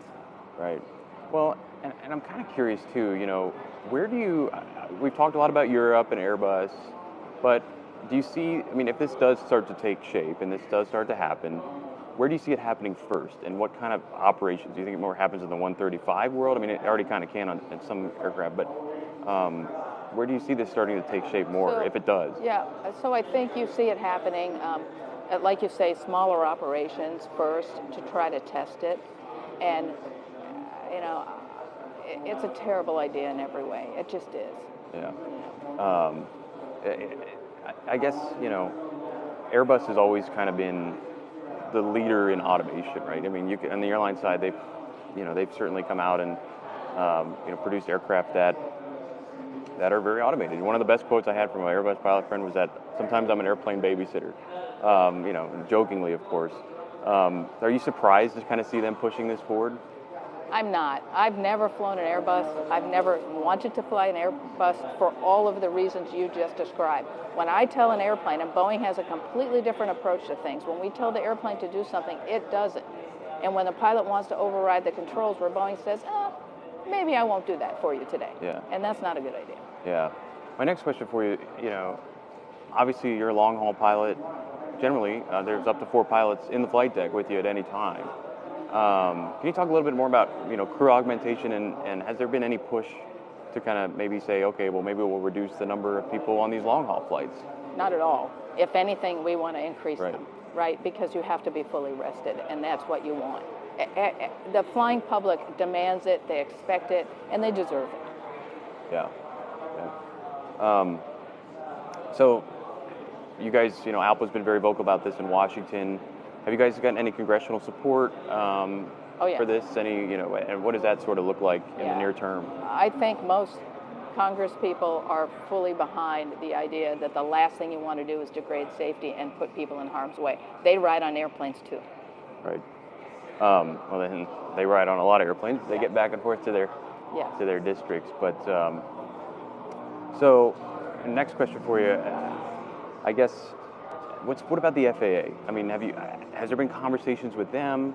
And what is the feeling around the regulatory side coming here in the U.S.? Because I know EASA is kind of entertaining, but what does it look like over here? Yeah, so we have good support. We have good support from the administrator, the FAA administrator, and we have good support throughout the FAA because it's so important. I think they see it for what it is. Yeah. I don't think they're in any hurry to be doing this. Yeah, I just, I'm kind of curious about, there's a lot of synergy between EASA and the FAA in terms of how they regulate. There's, of course, a lot of difference, too, but that's where I was kind of asking you. Have they made any comments? Has there been anything that you all have seen, or have they kind of been a little more mum about it? No, I think they've told us that they are not interested in doing this. Yeah. Has there been any other countries or any other nations or regulatory bodies that have also kind of joined the EASA bandwagon? You always have to worry about the Far East, right? Yeah. So, as far as we know, it's not currently right on our plate like it is EASA, but it's right behind in those parts of the world. Yeah, I guess, where do you see, you said, Far East, but do you see this, besides the U.S. and Europe, I mean, do you see this sort of happening as well in any other part of the world? I mean, Asia, Middle East? Those are the places we will expect it.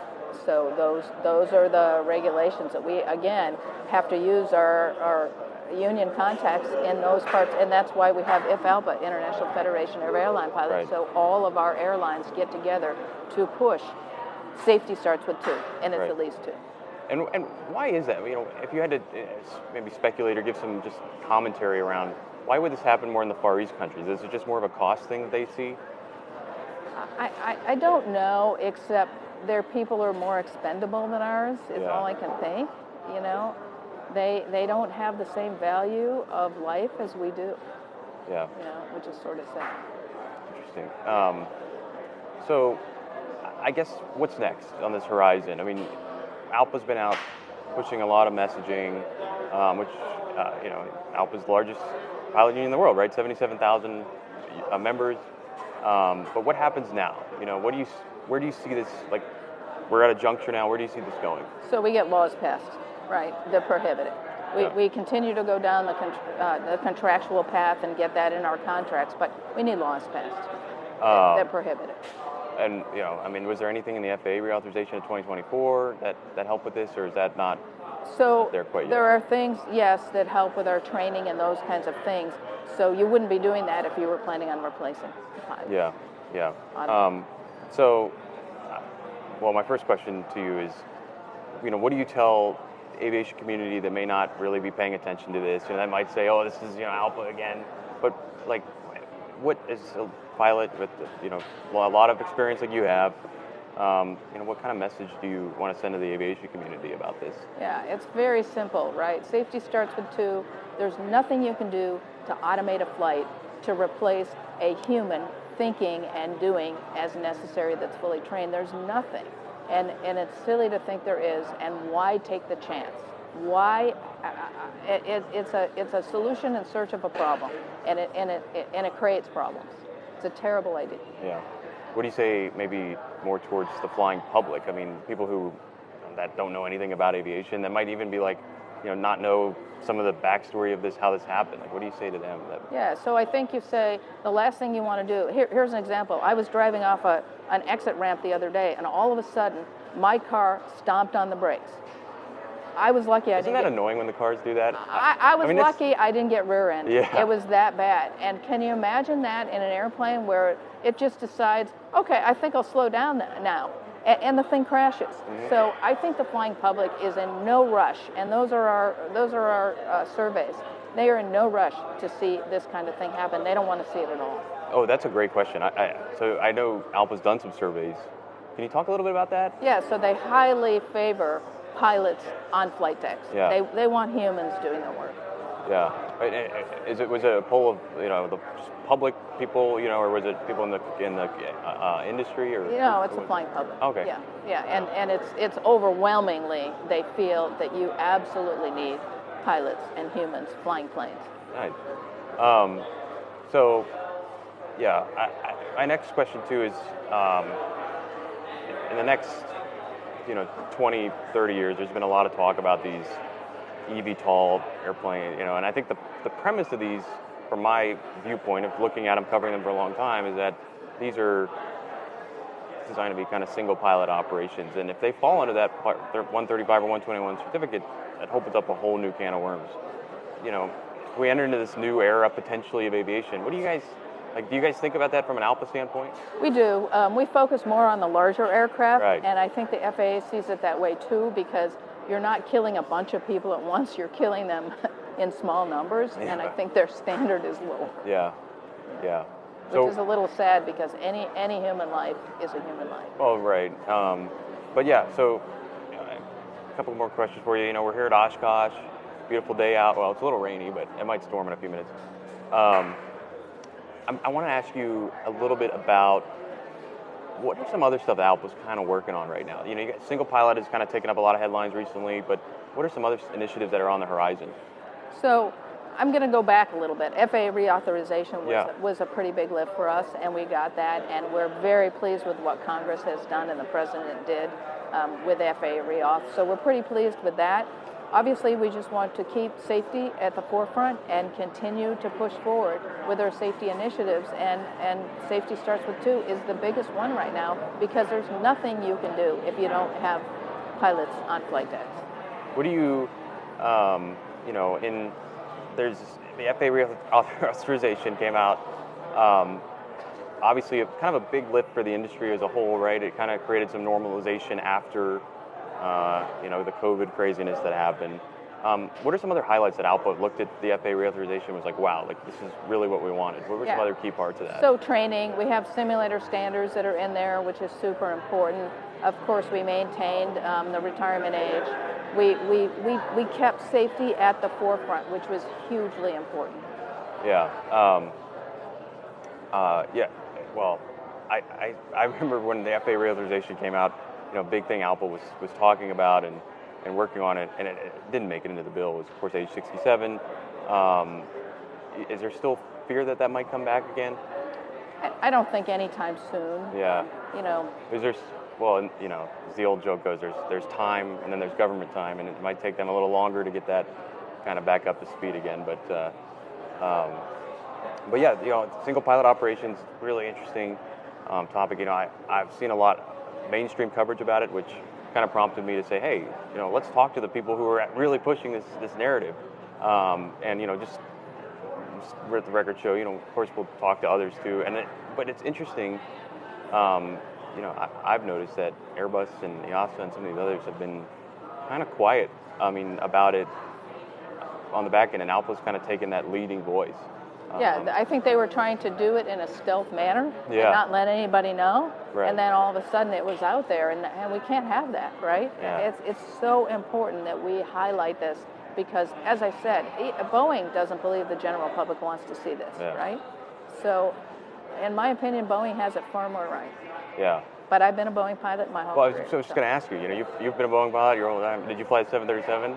I did. I flew the 27, the 37, the 57, the 67, the 777, and now the 78. Well, I'm asking you because, obviously those airplanes, like we just talked about, come with a little more, pilot. You gotta fly it. Yeah.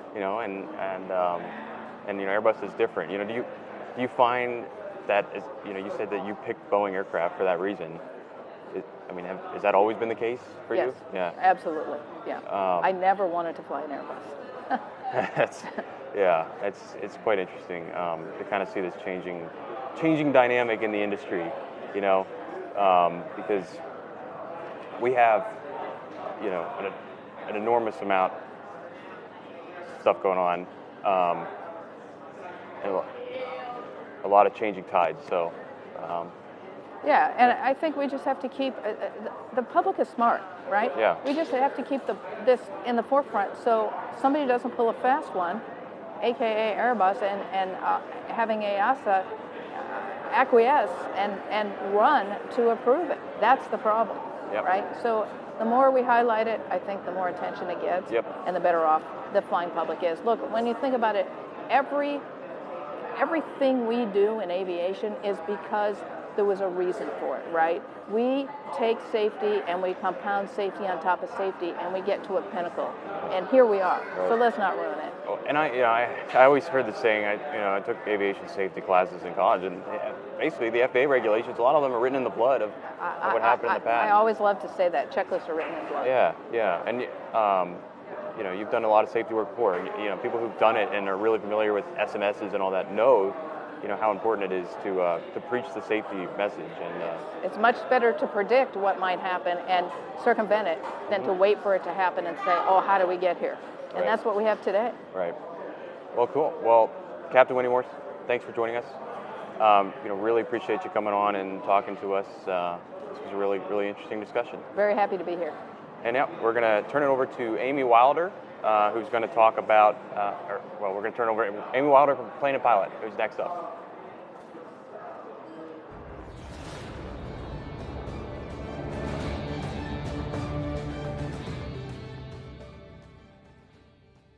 We do it all. We do it all.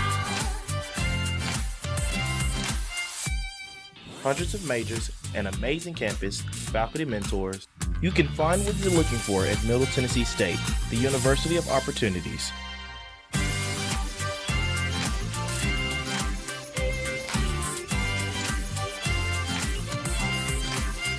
We do it all.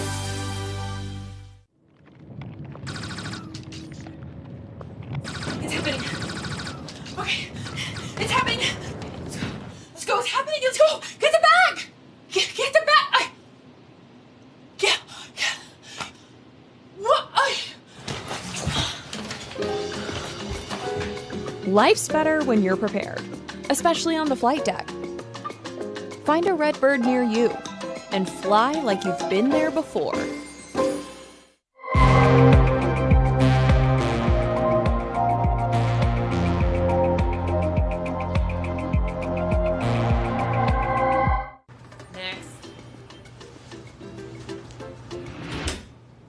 So where do you see yourself in 5 years?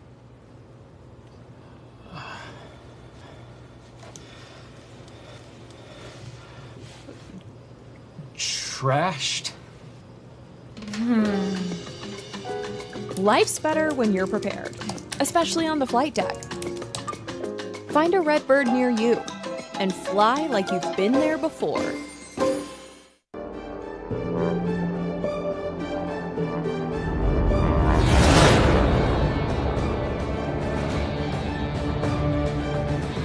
Hello, I'm Chris Henry, the EAA Aviation Museum Manager. We're standing in front of the Engle exhibit. Joe Engle is the perfect astronaut to be featured at the EAA Aviation Museum. His career mainly focused not around space capsules, but rather winged spacecraft. So he flew first a long career in the Air Force, test pilots, but eventually got into the X-15, which was a highly sought-after classified test aircraft. To date, still the fastest produced airplane ever built. Eventually was classified as a spacecraft. The astronauts who flew the X-15 earned their astronaut wings, including Joe, earned his astronaut wings in the X-15 research aircraft. The lessons learned in the X-15 directly contributed to the space shuttle development. And even though Joe served as an Apollo astronaut, both working on different missions, including backup for Apollo 14, after serving as ground support for Apollo 13 and support for later Apollo missions, it was the shuttle that was going to be truly his love, if you will. He flew ALT test missions, which is where they actually took the space shuttle up on top of the 747 and would launch it like a giant glider to make sure it would work, and then flew STS-2 and STS-51. STS-2 was a really important mission because that was the first flight really out into space on a mission that they were going to try and execute some of the programs on board the spacecraft, test a few different items. The biggest being re-entry. There was no autopilot on STS-2 like there would be on future missions. So Joe would actually be the only pilot to ever hand fly the shuttle from space through re-entry and landing. His inputs would be copied and autopilot would be developed off of those inputs. Some of the cool items we have in our exhibit are those handwritten notes that were on the knee board Joe had on STS-2, making those inputs, writing what he had to do to correct it and land the shuttle by hand. Joe's a pretty humble guy, and I asked him once, what was it like flying the shuttle? His reaction was amazing, and he said, once you slowed it down through Mach 12, it was just like a big cub. Our exhibit also features artifacts from his X-15 days, his Air Force flying days, his time in general aviation, as well as his time supporting EAA and the Commemorative Air Force with different youth activities and outreach. Joe is a very generous person in that regard. We have a progression of artwork on the patches that he would develop for some of their missions, as well as honoring his wife, Jeannie Engle. She was actually a Chief Knowledge Information Officer at NASA, and she actually helped develop the first ways that we were able to email the shuttle and then later space station. She helped with cybersecurity. It's important that we feature her in this as well because there are a lot of amazing careers available at NASA, and when we think NASA, I think we always think astronaut, but there's a lot of careers available. Even if you don't want to be an astronaut and fly into space, your talent can be used to help our space program, and Jeannie's exhibit, her corner of the exhibit is certainly a big part of that. We know there's a lot of great activity out on the grounds, but we hope that you make some time to come over and check out our wonderful EAA Aviation Museum.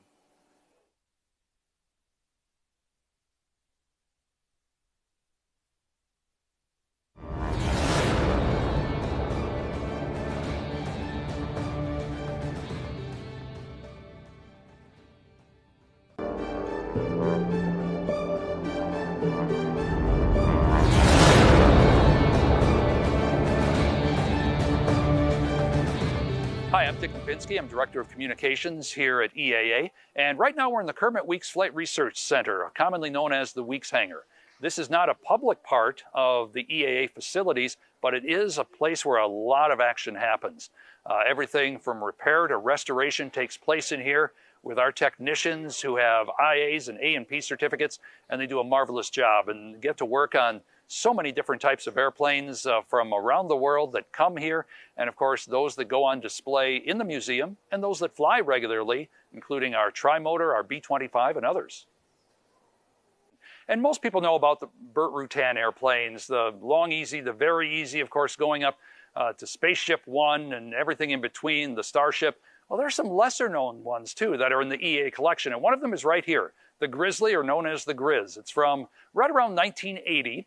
And it was a unique design. You know, Burt Rutan always had some very interesting designs. Well, this is one of them. It's one of a kind. It's in the EA collection. And as you look at this aircraft, you'll see some interesting things in the landing gear and the wing configuration and so forth. Some of the ideas that sprouted from the fertile mind of Burt Rutan in his design factory.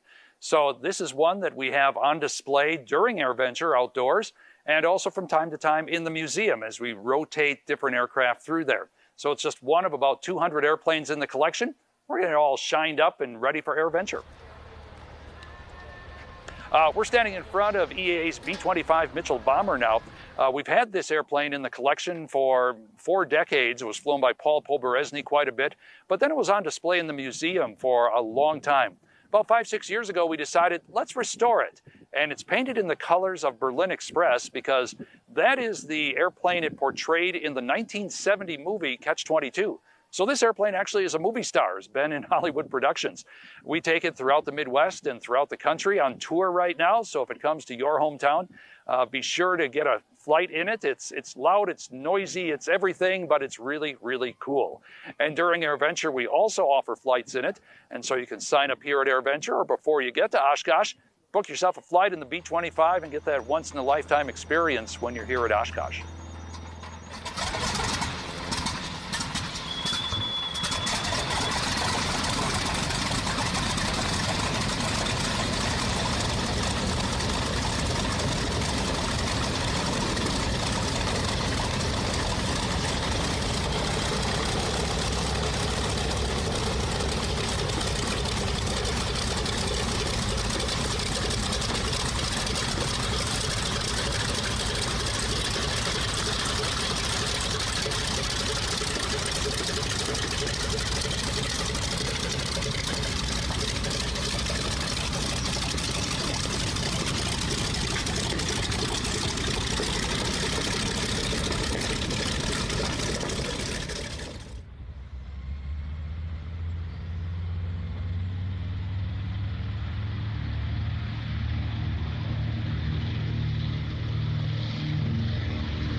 right, everybody, good morning. Welcome into our Plane and Pilot Crop Culture piece here at Oshkosh Live.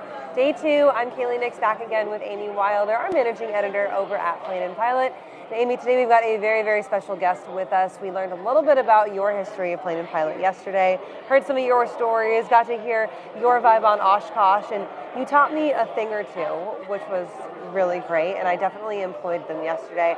Today we're going to bring on another guest. We've got one of your editors here with us, and we've got Jeremy King joining the show today. Jeremy, thank you for being here on Oshkosh Live. Good morning. It's great to be here with you today.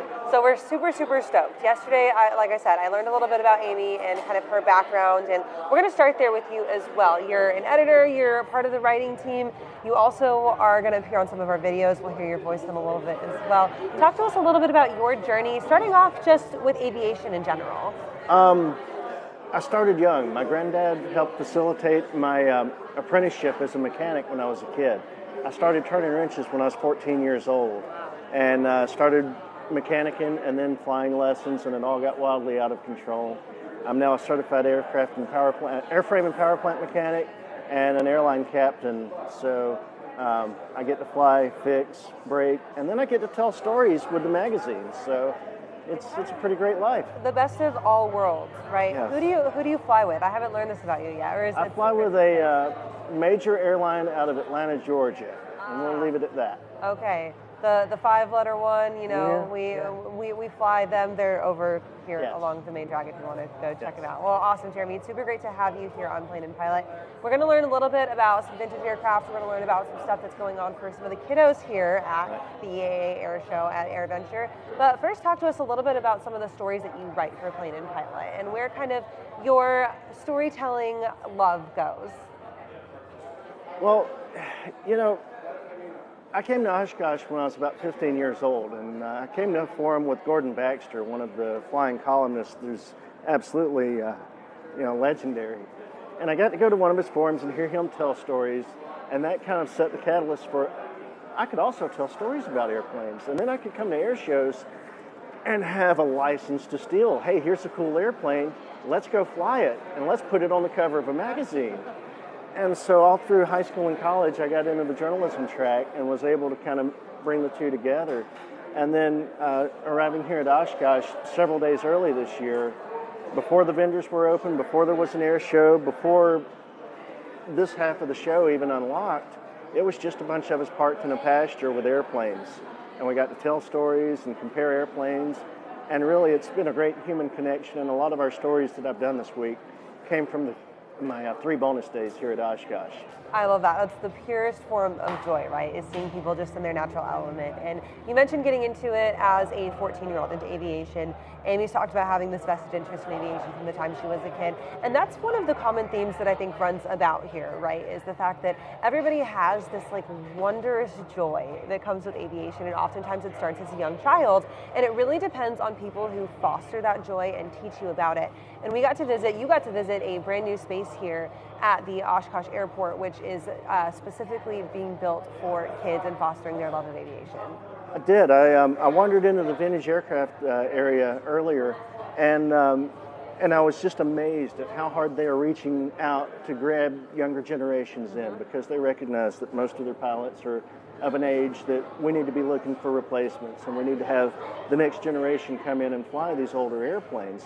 And so through a major effort, Susan Dusenberry, the president of the Vintage Aircraft Association, has basically spearheaded this effort for a youth facility, a beautiful hangar where they can do workshops and teach hands-on skills that will translate well into maintaining older aircraft and also developing a sense of community that they belong here in aviation.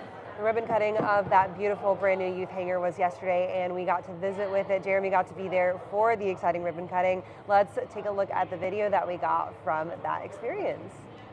I'm Susan Dusenberry, president of the EAA Vintage Aircraft Association, headquartered here in Oshkosh, Wisconsin. The Vintage Aircraft Association has many programs, but today we're focusing on our youth programs.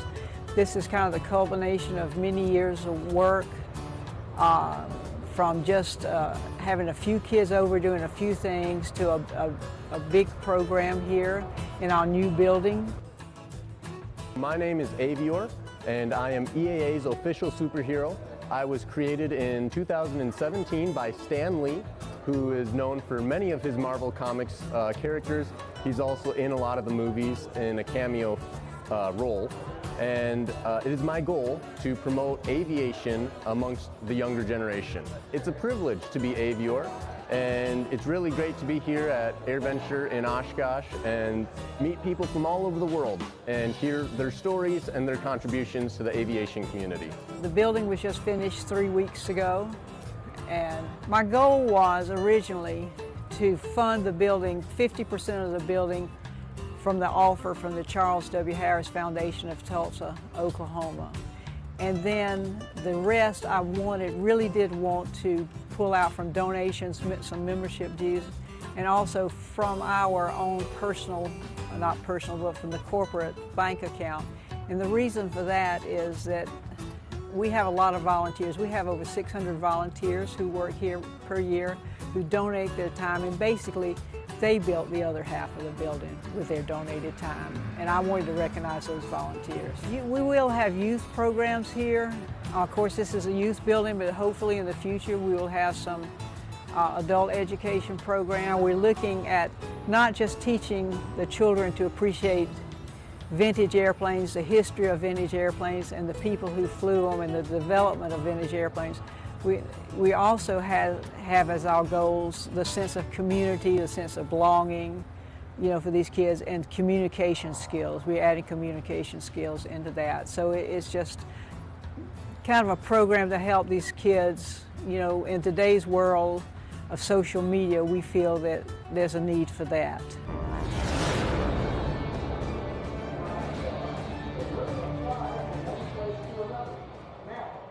So we love to see that, and as if you heard Susan mention that, she's like, in the world of social media, we need more connection between these kids. Of course, media is the great thing, right? That's why we're up here doing this Oshkosh Live production. But there's nothing better than getting in, getting your hands dirty if you're learning to mechanic and learning to engineer an airplane, and truly learning kind of these inner workings of machines that you get to fly. When it comes to the vintage space, the dedicated space for the kids, what do you think is the most important part about having that true dedicated space?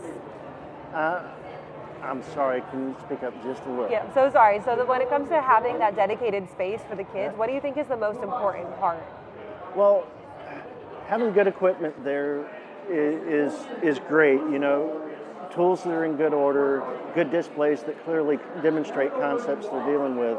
And they just had some saws and woodworking tools that were donated, brand new, and they've got some displays of how gearboxes work and other structural elements of airplanes.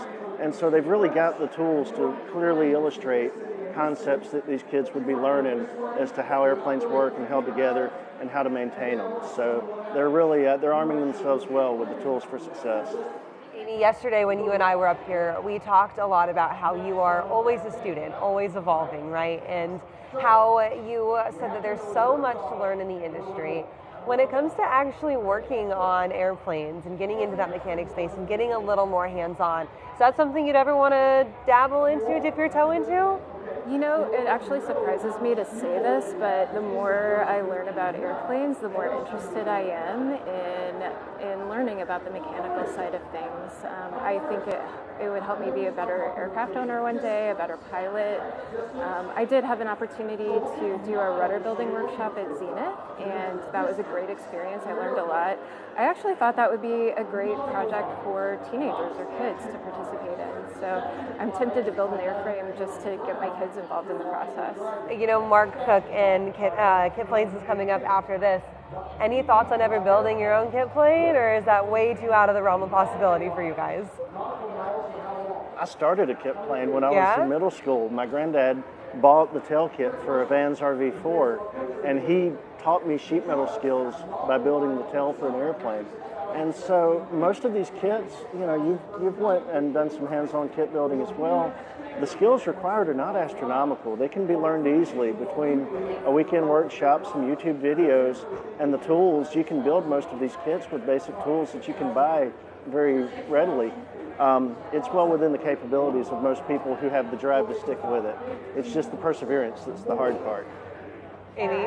I would agree with that. It was a really empowering experience. I built a rudder at Zenith, so it's a small part of the project. But very necessary. Yeah. You can't fly without it. Jeremy's right. It's surprisingly simple to do. I won't say it's easy, but I think anybody could do it. I would recommend taking a partner. I was doing it by myself, and I was definitely slower than everyone else at the workshop.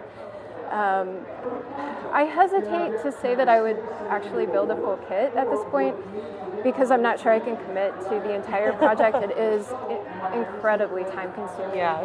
The other thing I worry about is engine availability right now. It's kind of the lead times on engines for experimental aircraft can be a bit long. So. I've heard that from a bunch of people through some of our segments here at Oshkosh Live. Any insight? I know you guys definitely aren't the experts in the engine availability space, but any insight on why that is and why that continues to be kind of an issue? Got it, Jeremy? And again, I'm sorry, I've got an air show in my right ear here. Your insight into engine availability at all and how that's kind of been a struggle? It has been a struggle. There's been supply chain issues even before the global pandemic came along. We were struggling with some parts availability, especially on a lot of oddball engines that people reuse from older airplanes in the kit planes. That said, if you spend long enough in this business, you subscribe to some Facebook groups and a few little newsletters here and there, and you start seeing places where you can find the parts that you need to keep these older engines or oddball engines running. And also, just as you become familiar with them, the Franklin engines, the Rotax engines, the converted VW engines, there's a lot of them out there that as you get involved in those circles, you make the connections. And it's just like anything else. It's human connections that bring it all together and can give you the keys to the door to find what you need. Absolutely. So we'll talk a little bit about that at the very end. We're going to dovetail into some conversation about vintage aircraft. But before we get there, I want to talk to you guys both about the future of plane and pilot and what that looks like. Amy, for a little bit yesterday, you spoke to me about the inception and kind of how you've brought it to where it is today in the last year or so. What about the future, using editors like Jeremy who tell these fabulous stories? So I could not put out Plane and Pilot without Jeremy King, without Leroy Cook, without Frank Ayers, Shaylin Marchetti, Sam Weiner, all of the incredible people who have predated me on the magazine. I am not the expert. I'm there to facilitate and make their jobs easier. So I rely on them a lot. Actually, I learn a lot from Jeremy, from Leroy. They know I'm a novice, and this is one of the wonderful things about aviation. If you love airplanes, the community will welcome you in with open arms. Everybody knows the excitement of being a new pilot. They know the love of airplanes. That never goes away. And everybody is eager to share that knowledge and insight that will, help you in your career. So I really appreciate that. Jeremy, I am really interested in your perspective on the magazine, where it's come in the past year and where you think it's headed, what kind of storytelling we do and where you think it should go in an editorial way. Things have changed drastically in the last 2 years with aviation media, with everything coming under the Fire Crown house. And a lot of duplication was going on. We were all kind of in a contest with each other to get to a lot of the same stories. And this gives us a chance to laser focus in on tighter communities within aviation. We're not writing about business jets and, airplanes that most of us can't fly at Plane and Pilot. It's very much a more accessible general aviation segment that we're telling stories about. And really, even as an airline captain, that's still very much my market segment, is the everyman's kind of airplane. And so it gives us a chance to be part of that community and to develop that community and really, I'm excited to see where things go over the next few years with each of our brands able to pursue their segments of the market and just make it that much better. I love that. He flies big jets for work and the little planes for fun. Big airplanes to fly small airplanes to tell stories about flying small airplanes. If you have a Twitter and that's not your bio, we need to change that like almost immediately, you know? That's great. That's great. So when it comes to airline captaining, I want to kind of get a little bit of perspective on how that maybe not only fosters your love for general aviation or fosters that appreciation for general aviation, but how that's kind of crossed over into developing skills and techniques that you use in GA. It's interesting because when I was growing up as an airport kid at a small airport, all the guys and girls that had the cool airplanes were all airline captains. And I thought, well, this is what airline pilots do. They all have airplanes. And I was wrong. Actually, it's a small segment of the airline pilots that do this, but they're all very passionate about what they do. And so it's kind of come full circle where I get to be that now. But I get to bring certain things from the airline world into general aviation, but also get to take certain general aviation practices with me into the airline world. And there's some crossover, but there's a lot of drastic differences. And, you know, general aviation being much less structured than the day job, I do have to kind of remind myself from time to time that these are two very separate passions. Amy, any chance you'd ever want to be an airline pilot? That's such a big question.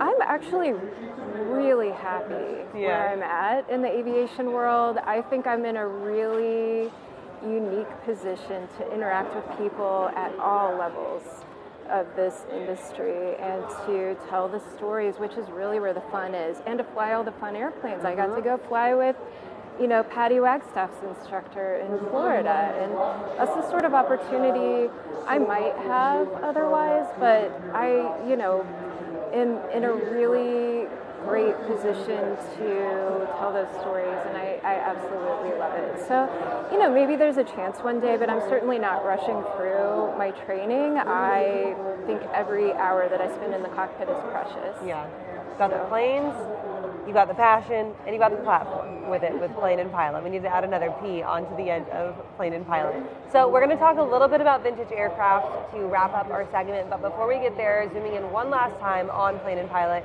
Jeremy, when it comes to stories that you've told, what are some of your favorites? What are some of those ones that really stand out to you as like, this person had this story about this experience and that just topped it? You know, it's the people stories. It's the mentors. It's the instructors. It's the mechanics that have saved us from having a very embarrassing day, and yet, you know, they explain to us something like we're kindergartners without making us feel like we're kindergartners. But it's the sense of community and just us growing as aviators through the human connections. I mean, yeah, we can all tell, oh, I nearly died, you know, there was this saved by a hair's width from certain disaster, and we've all got those stories, and I've got several that can't go to print until I retire. But it's the human stories, it's the connections, that's really what makes aviation. And if you walk through the rows of airplanes tied down here and you talk to the people as you pass, every person at Oshkosh has these stories to tell. It's just a matter of getting them to open up. Yeah, Mark Cook, who hosts our Kit Plane segment, which is coming up after this, brought me through some of the home builds on the first day. That way we were here on Sunday. And he brought me to the Breezies, those group that are literally just a set of wings, the engine in the back, the controls in the front, and 2 chairs. Right. And I'm someone who I've always loved open air, and I've never flown open air like that before, but I totally would. Those stories there, one of the guys was like, I saw this, and I traded a guy for this airplane. I gave him my engine, my home-built pieces that I hadn't put together yet, and he gave me this Breezy, and I just get to fly it for fun now. He spent like 300 hours on it in the space of 2 years. Yep. And that's crazy. Those are the kind of things that really just stick out to me in a day of being an Airventure, so I can't imagine in years of coverage. Right. And the Breezy especially has a special place here at Oshkosh for decades. Carl Unger, I believe was the guy's name, who had a very iconic Breezy, had a mailbox on the lift struts and some rockets on the other side. And he came out and he gave rides for the duration of the event. Yeah. There's no telling how many thousands of people that he connected with and gave them a breezy ride here at Oshkosh, and what kind of aviation careers and lifestyles that he spawned by doing that with the Breezy. I mean, it's such a great airplane for that kind of experience. Yeah, and the passion that it put forward, just absolutely unmatched. So let's finish off talking a little bit about some vintage aircraft. Yes. Because that's another subset that I had no idea was as intense as it is. And you actually got to meet with a pilot of a vintage aircraft yesterday too. Tell me a little bit about who he was and how you found him. Okay, so my friend Nicholas and his wife Priscilla and I were walking through the vintage area a few days ago, and we saw this Gullwing Stinson. And I mean, you've got rows of show planes that are just shined to perfection. And you've got this one Stinson kind of sitting off a little further down the row, and it's dirty, and it's oily, and it's greasy. And Nick and I both looked at it and said, this is the Stinson that we would fly if we could fly a Stinson, because this is much more like an airplane that we would own, realistically. Yeah. And so that's how I got to meet Mitch Clark, who flew the Gullwing Stinson here from outside Denver, Colorado. And he bought it 4 years ago and has put about 300 hours on it, even with some significant downtime for maintenance. So he's been an airplane design that a lot of people would treat as a hangar queen and a showpiece. He's been out just flying it like it was meant to be flown, and there's a lot to be said for that. Yeah, why have an airplane if you don't put it in the air, right? That's my theory. And so we've actually got a look at some of the video from his plane as well. A beautiful, beautiful piece of equipment, and I love to hear him say that, yeah, I actually fly this beauty too. Let's check that out. My name's Mitch Clark. I'm from Parker, Colorado. And it's a 1943 Stinson B-77. And, went to see it in 2017, and then worked it out and went to pick it up in 2018. Yeah, I fly it a lot, so I've probably put by the time we got here, we're probably about 320 hours in that amount of time. It was down a little bit, had some engine work, and down a little bit, we had to put new brakes on it, but yeah, about 320 hours, so a lot. I mean, you know, you just have to pay attention to it, and the biggest thing is try to pay attention to things changing, not so much, you know, things being different than they were the last time, or, you know, sensing that, you know, something's different. But it really is, I mean, it really is such a great airplane, such a well-built airplane that, you know, you got to pay attention to oil and all the usual stuff, but it really does a good job. Beautiful piece there. I 100% agree. And you heard him mention you just have to be really vigilant when you fly a vintage airplane like that, right? Watching for the changes and making sure that you know. And it's almost kind of like a feel and intuitive as much as it is being knowledgeable about the place that you're in, right? Yeah, I mean, technically, my Mooney is a vintage airplane. It was built in 1965. And I took off from Atlanta coming this way, and I was just climbing into the clouds, and I started feeling something that didn't feel right. It was just kind of a buzz that just didn't make sense. And I'm like looking around, what could it be? What could it be? And what it was is I had closed the door. There was a checked bag tag on my bag that I used for my oxygen bottle, and it was stuck through the door, and it was beating against the side of the airplane, so I could just reach over and pull it in. But yes, these airplanes were built in a time when engines and airframes were a bit more labor intensive. There was a little more upkeep involved, and so putting the time in to stay ahead of it before it gets ugly is really the big difference between a vintage airplane and getting in a brand new Cessna or Cirrus and just turning the key to go fly. So Amy, for you, in perspective on vintage airplanes, obviously they're beautiful, and the people who fly them have just incredible stories to tell. What are your thoughts on some of these folks and some of these stories that have come out? This is actually one of my favorite interactions so far at Oshkosh this year, because I have a special place in my heart for Stinson airplanes. I think Gullwings are absolutely gorgeous. I'm not sure I'm prepared for ownership of an airplane like that. Maybe someday when I have more knowledge and experience. I'm really partial to the Stinson 108s, and they're a little smaller than the Gullwing. They don't have a radial engine, so maybe they're a little more manageable for somebody like me. I think I would need some training, though, and that's one of the things we talked with Mitch about yesterday is, you know, you really do need to get a little time in the airplane, getting a feel for it and the controls, because they might handle differently than, for example, the 172 that I trained in. So we've got just a couple minutes left here at Plane and Pilot. Jeremy, you mentioned your Mooney, which is technically vintage. Yes. Give us a little bit of background on your plane, how you came by it, and why you love flying it. Well, I mean, the antique and classic guys are going to yell at me for calling it vintage. There's subsets, and it would be a contemporary within the vintage community. Hey, vintage, like in clothes, is considered anything over 20 years. So why not airplanes too? Fair. You know? So my Mooney belonged to one of my great mentors when I was growing up. He was an air show pilot named Chris Smithson and also an airline captain. And he basically adopted me, all but. But I've been working on and flying this airplane with him since I was 15, and then he passed in 2003. A mutual friend, Kelly Leggett, bought it, and I continued flying and working on it with him until he made me an offer I couldn't refuse. And then my first column that I wrote after I bought the airplane was, well, I'm the new caretaker. And it had the N number in the story, and somebody recognized the N number, and he wrote me a letter. His father was the original owner of this airplane. Wow. And so the last time that we went out west with it for one of our national park trips, we stopped in Denton, Texas, and I got to take him flying in the airplane that he had been flying as a kid with his father down in Central Florida watching Disney World under construction. So, you know, owning a vintage airplane, they come to you, they choose you. And the community sort of comes along with, and the stories, if you own it long enough, you figure out the story on the airplane, and it's all part of the package. Did you fly out of Denton Regional when you were there? I'm sorry? Did you fly out of Denton Regional when you were there? Yes, with all the flight schools and business jets. Yep. It was pure chaos, and it was glorious, and it was beautiful. So 2 summers ago, I did my first time in GA airplane. I did a discovery flight with one of my mom's really good friends. She's now a pilot for a captain for American Eagle. Oh, great. And she took me in her little, they call it the Wong Warrior, that's her last name. Took me on my discovery flight out of Denton Regional, so special place in my heart there as well. Yep.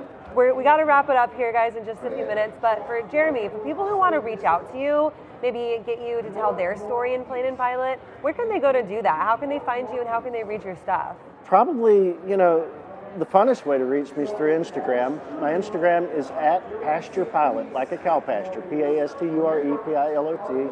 And the same thing on Twitter, although I don't use Twitter all that much. But then, you know, I'm sure there's some way to find me on the Plane and Pilot website at planeandpilotmag.com. We just rolled out the new website yesterday, and as we get up and running with it, I'm sure there's some way to find me there as well. And it looks absolutely beautiful. Thank you guys both for being here for our Plane and Pilot segment. We love having the contributors behind the brand and seeing their faces a little bit too. Right now we're going to go ahead and take a quick commercial break. When we come back though, we've got Mark Cook joining us here. He's of course from Kit Planes. We're going to hear a little bit more about the kits, and we got some talks on engines, we got some talks on some exciting developments here at the space, and here come the fighter jets once again. So it's a perfect time for a commercial break. We'll be back right after this.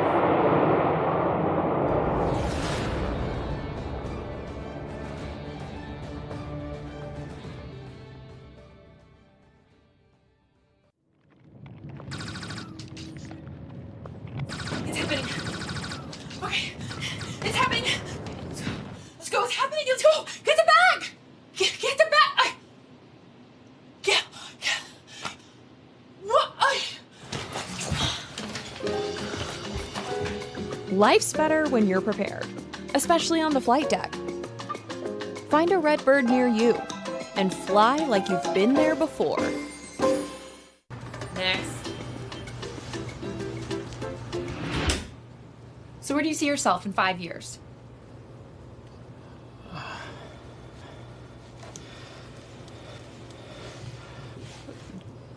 Trashed. Life's better when you're prepared, especially on the flight deck. Find a Redbird near you and fly like you've been there before.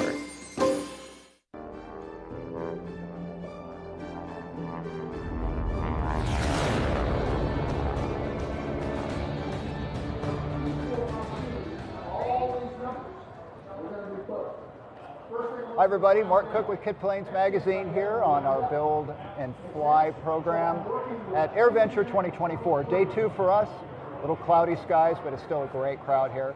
I'm here with Chris Gaiman, who is the OEM sales manager for Lycoming. We're obviously going to talk about some engines here, but you know what we're seeing this year, we have an awful lot of anniversaries. got Kitfox, we got Breezy, we have Zenith. And so I thought I'd ask, is there a major anniversary for the Thunderbolt line, or we've just been doing it a long time? No major milestone for Thunderbolt this year. We're about 20 years, but Lycoming itself is celebrating 95, so big year for that at least. Must be doing something right if you keep cranking them out. Yep. So the Thunderbolt's been around for about 20 years. Yes, sir. Take us back a little bit. What was the impetus for the Thunderbolt? What kind of market forces said, we need to do that? Sure. So as a lot of people are well aware with the vans, especially early on the history of the experimental, they bought certified engines. But that didn't kind of sit with the ethos of the home builder. They wanted something a little different. They wanted the newer technologies. They wanted it, quite honestly, a cheaper price. So we launched the non-cert line, primarily starting with vans, but that obviously spread out through the other OEMs as well. And then we noticed that there was a pretty high interest in high-performance engines, like the Monty Barretts, the Lycons. So we wanted to do our own. We did our own little spin on it, that being Thunderbolt. We don't quite go as extensive as some of those big high-performance guys go, but we make it safe. So safe, reliable, with a little bit of extra. So kind of up to that point, most builders were going for either rebuilt or stock Lycoming engines. Yep. If that was what the airplane was designed around. Yep. So that was an opportunity for you guys to say, hey, we have a little something extra. Yep. So I know currently you guys have a slightly different approach in terms of the manufacturing of the certified OE engines and the Thunderbolts. Yep. Give us a top-line view. What's the differences between those two engines? Sure. We actually have three product lines. The certified stuff, we have the non-certified stuff, which kind of mimics the certified, goes down the same line. Thunderbolt is built in a separate portion of our factory. It's kind of like a hands-on or one-on-one build with a builder. The more skilled builders are building them, so they do everything from checking in the parts to painting them, assembly. We do share the test cell, but then they do all of the packaging for shipping as well. So it's one person, one builder building your engine. You get ported and polished cylinders, so a little better performance. We get weight balance within a half a gram to the rotating assembly, so we're smoother. And then, of course, we get the visual horsepower of paint colors and chrome parts. So it's show and go. Never underestimate the value of a nice paint job on it. That's right, visual horsepower. For sure, exactly. So in terms of the sales, have those done well? I mean, do you have a sense of the proportion of sort of standard engines that go into kits versus Thunderbolts? Absolutely. So vans, obviously the Gorilla, so I'll speak to that so I can, because I know those numbers generally. It's actually about 50-50. So about 50% take that more discounted price of the non-cert, and about 50% take that at higher performance, higher, more premium product, if you will. And generally it's very model specific. The guys building RV7s tend to be a little bit more cost conscious, but the guys building the RV14s and the RV10s, if there's a box to make it better, they're checking it.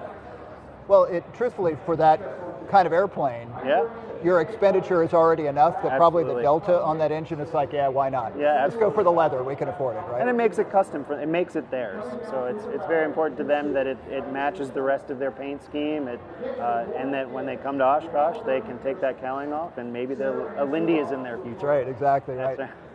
So I know Lycoming produces like a phenomenal range of engines on the OE side. Sure. What are the buckets that they fall into for the experimentals? I know it's a comparatively limited group. So on the experimental side, I have that full catalog of parts that I can use to make something that fits into the installation that you're looking for. Obviously, the Vans, the Glass Airs, all of those airplanes are built around a specific configuration, and generally we don't stray away from them, so that the builder it's easy for the builder to get them in. But some of those home builders really go off market, and they get cold air induction systems. They get higher compression. So like we go from making 260 horsepower to sometimes like 300. So that's a big performance increase for an RV10. So as I understand it, if I'm building an airplane and I come to you and say, all right, I'm thinking about a Thunderbolt. Yep. The spec for my airplane is X, but I'd like to, say, have a front governor, or I'd like to have a different ignition. How does a builder go about ordering that? Yeah, on the Thunderbolt side, we do all of that. We can do customization part by part, looking at what you want. If you're building a kit, generally I will sell through the OEM you bought the kit from, just because it makes sense from both parties. If you're building something on your own or building a kit that doesn't have an OEM that exists anymore, we also do sell those through our distribution network, and I generally work with a couple of them that are familiar with how that ordering process works. So speaking of the distribution network, how does a customer actually order a Thunderbolt engine? Generally you can contact me or one of our distributors or an OEM. If you want something that's kind of off menu, if you will. Vans publishes a lot of the common stuff, so you can just order straight from their website, but if you wanted something different or you're building something different, then you can either contact me directly or you can contact one of our distributors and they will ultimately lead you to me, and we'll outline a configuration. I will help them with the paperwork and place the order. So ultimately, roads lead to you when it comes to lead to me for ordering Thunderbolt. Thunderbolt. Lucky guy. Yep. So, we know in the industry right now there have been some challenges with supply chain. Lycoming, like a lot of the manufacturers, has had to raise prices over time. Kind of where does Thunderbolt fit into that, and what's your look forward? I mean, are we going to be able to shorten the timeline a little bit? What's the prognosis on prices going forward? So 100%. We'll start with lead time. Lead time, we're trying to bring that down. We've invested significantly in the factory back in Williamsport. We've multi-million dollars in new equipment for both cylinders and just general manufacture. So we've actually improved our cylinder manufacture of about 35 or 34% year over year for this year. So we're making improvement. We'll start to see cylinders in stock places. From a cost perspective, it's tough right now. Everybody knows. We've got inflation. We've got suppliers that after COVID don't really want to go back into aviation. So, but we are setting up new suppliers. We're bringing some stuff back in house. So we're not sitting stagnant. We are working on all the avenues, trying to help bring the cost down, trying to get parts in so that we can build more and try and keep the price as reasonable as we can. Well, it's no small challenge, and I know. So in terms of those suppliers, I know that there was a time when there were a few parts that were really hard to get. Yep. And is that kind of predicated on the supplier ability, or is it raw materials? I mean, where does that lead us? So early COVID, it was primarily raw materials. We have moved more towards castings being a little bit of an issue, but that's all improving. We've bought new tools and put them at new suppliers, so we've diversified a little bit on the supplier side. It is getting better, generally speaking, but we need some time to catch up too. So. It's kind of a big train, isn't it? There's a lot of pieces involved, and there's a couple thousand parts in an engine. So you're missing one, you don't build an engine. You can't turn a ship on a dime. Exactly. It takes a little bit of time. So, and in terms of forecasting, I mean, obviously you're making progress there. If you're building an airplane today, let's say I'm starting an RV-10 or an RV-14, how far ahead do I need to think in terms of availability? Sure. So a standard non-cert engine, I'm generally in 2026. At the moment, I'm quoting about 2.5 to 3 years on the Thunderbolt. Just being honest with folks that there might be timeline flips and pulls on that side. So anywhere between 2 and 3 years, depending on what product you're looking for. Okay. So for builders, that's obviously an important thing to plan for. We kind of got spoiled, frankly, that we could get engines on fairly short notice sometimes.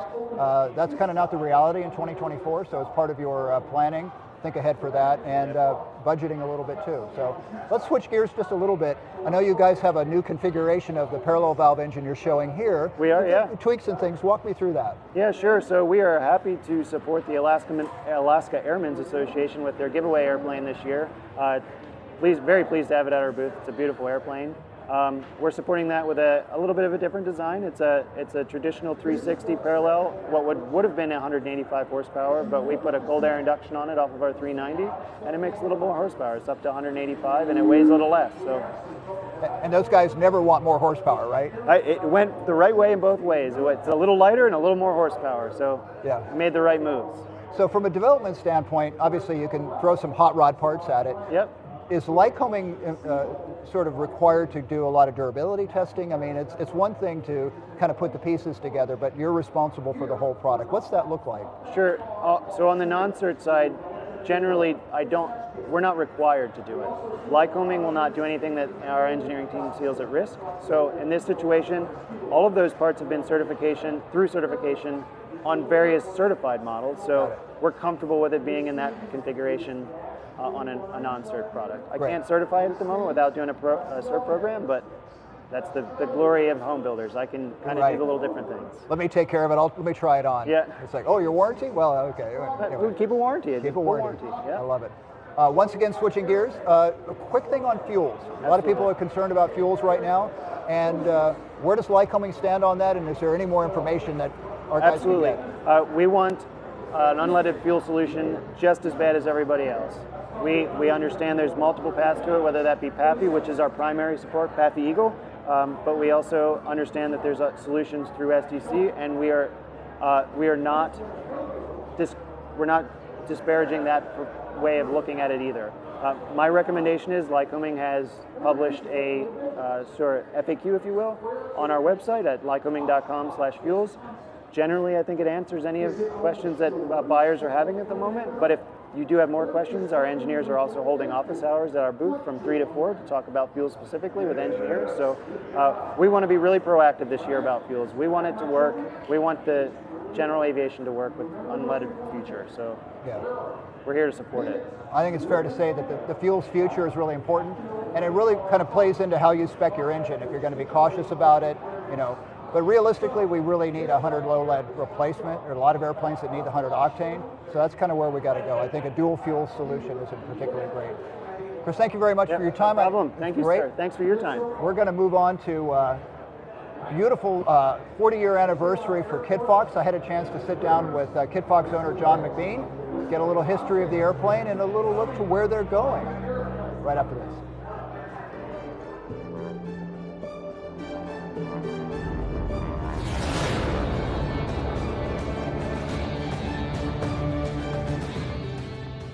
Hi everybody, it's Mark Cook for Kit Planes Magazine. We're here at Airventure 2024. Show hasn't officially started yet, but we're still making the rounds. I'm here with John McBean, who's the owner of Kitfox Aircraft. Thanks for taking the time. I know you're polishing the airplane, so I got you a break from that, but I appreciate you spending a little bit of time with me. You bet, anytime, Mark.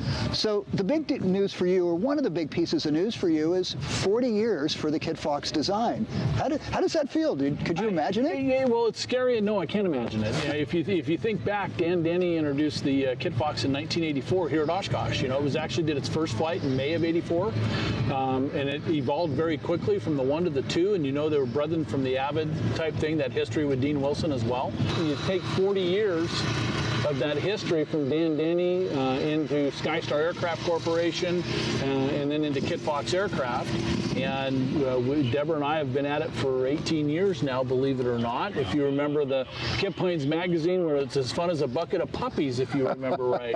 So, and it's Kit Planes' 40th year too. So it's awesome. You know, it's been a great ride. Looking forward to 40 more. So 40th is obviously a big deal. You just finished up your homecoming at the factory a few months ago, or a month or so ago, and I understand you had a chance to talk to Dan Denny about the airplane. I did. Dan actually still lives fairly local to us, so he visits once in a while. He's actually building another Model 4, and if you remember, Dan, the Model 4 was one of the hottest selling kits back in the day. They were doing upwards of 40 kits a month at one point, so it was pretty remarkable. 92 employees, and you know, times have changed. Yeah. So, but Dan is really impressed with what we have, with what's being presented today with the Series 7. And he still loves his Model 4s, and rightfully so. It's a great airplane, but the Series 7 just went up to the next level again. Yeah. So I guess what I'd like to go back to is the original Kitfox was this cute, fun, achievable airplane. I think it was successful because a lot of guys thought,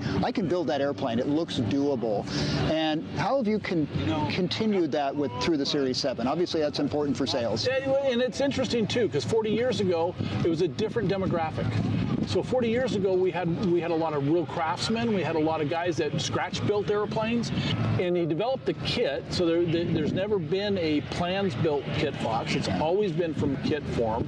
I think it was one of the first that were all pre-welded kits and frames and all that. And of course, the manuals is probably one of the single hardest things to keep up with.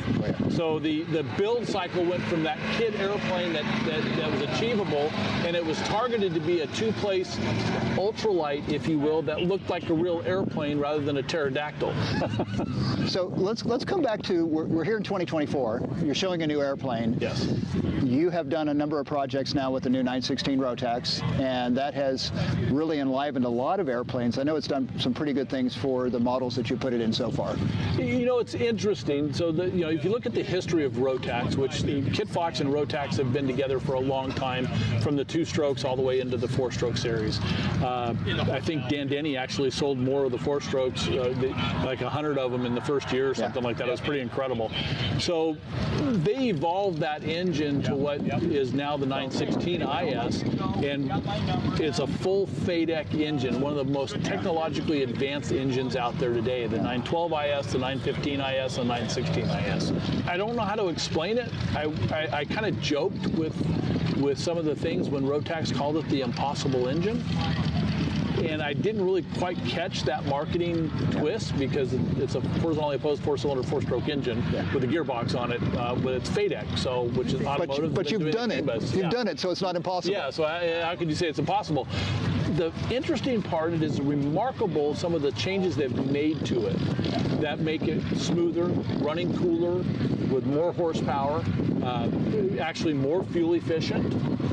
So if you look here, last year we had 2 airplanes here with 2 916 ISs on them and a couple with 915s, and here we are again with 2 airplanes with 916 and a couple with 915s. Well, John, I appreciate your time. This is a beautiful airplane, and if you guys have a chance to come out here, we're in the home build exhibit area. This is a gorgeous airplane. Joins the Super Sport, the STI, and of course the Speedster is the primary airplanes in the Series 7 line these days. Correct.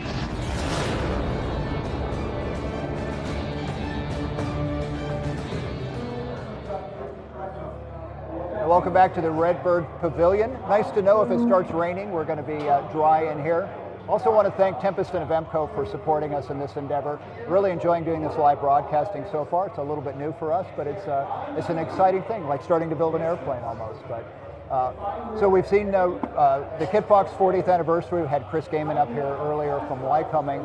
With me is Tom Wilson. He's a longtime staffer for us, a contributor for us, and a guy I call my engine guy. He's, I would say he's got 30 weight in his blood, but maybe his doctor wouldn't like to hear that.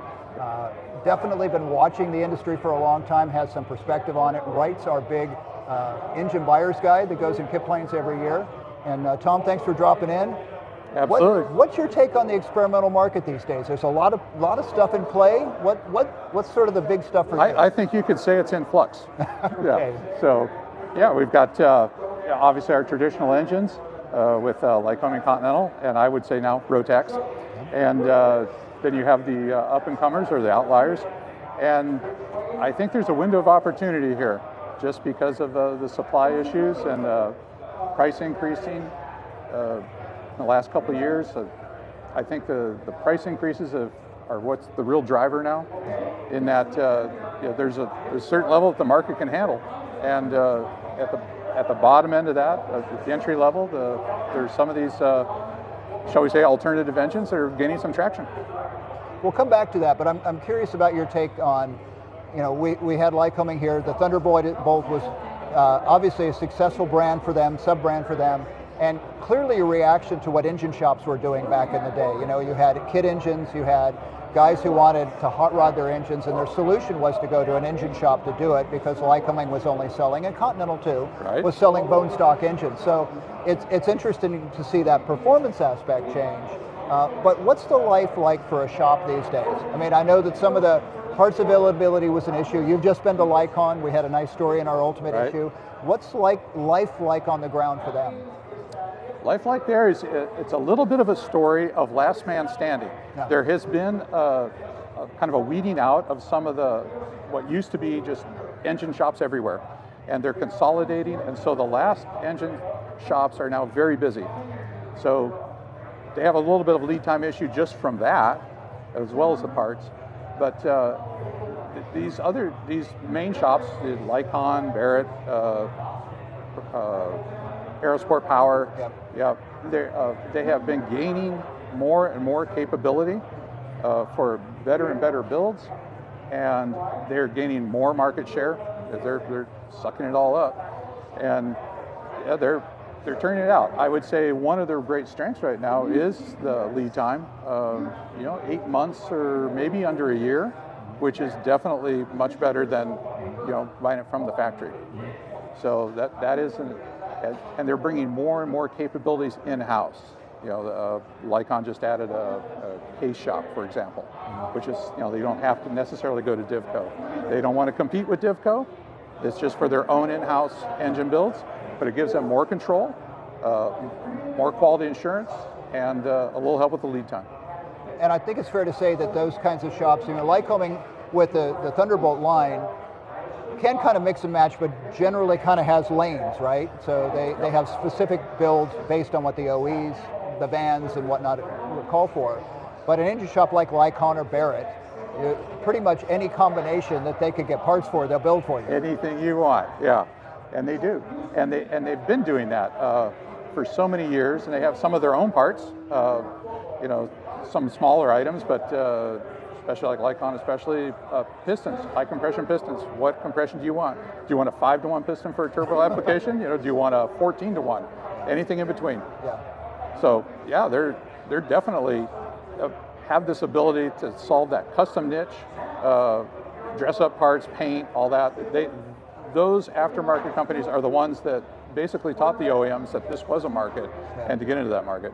Yeah, it was a little like, you guys are having too much fun with all this stuff. We better get a taste of that. Yeah. So it's definitely been interesting to watch over the years in the development of that, and especially I think Lycon is an interesting case study in bringing those capabilities in-house and answering some sort of long-standing questions with engines, case sealing, things like that are kind of take it to the next level. That may not make sense for Lycoming at the scale that it needs to do it, but on the smaller scale and the more detailed scale for the individual builder, it kind of does make sense. It is the advantage of the custom shop, yes. And they do have some really interesting capabilities, like the case sealing, and they're just making a better engine. The cylinder sealing is getting better and better. The tension, the ability to build so many custom engines, race engines, performance aerobatic engines. They have so many opportunities to try different cylinder wall finishes, ring finishes, working with total seal, and that they're getting that cylinder drier and drier, getting more and more compression out. It's getting more efficient. The core product is just getting better, and this does pay off to the standard guy, the certified product, which is really the bread and butter of those aftermarket. They're always, yes, they do build really wild motors and whatever you want, but their bread and butter, 70% of it is still, IRANs, prop strikes, certified overhauls, and that product is getting better from the experimental experience. And I would say it's getting better also from a racing experience. You followed Reno closely. Oh, yeah. You're kind of an embedded journalist with some of those guys, and you've seen what some of those guys do with the engines. And there's, I look at the boost figures for some of those, and that just it makes me kind of cringe a little bit. Accelerated durability testing, yes. But it's a real crucible, right? Just like racing is, and they can take some of that back into the manufacturing. What examples of that have you seen that really impress you? Well, the Sport Gold racers, we'll say Reno, but it's not Reno anymore, but those Sport Gold racers have really pushed the cylinder pressures. So you have to really leverage them, but they're running over 100 inches of manifold pressure at times. Geez. And 90 is kind of like racing. Yeah. And at those levels, those parts are definitely stressed. And outside of the engine, there's a whole bunch of cooling that they've learned. They've taught us a tremendous amount about how to cool those things. What's really amazing is they run those pressures, those 900 horsepower power level times, and yet their cylinder head temperatures are better than yours when you're cruising. It's all about care in the execution and the design, and we learn a lot. And spraying a whole bunch of water on the inside and the outside of the engine. Yeah. It washes the belly of the airplane as you fly. Yeah.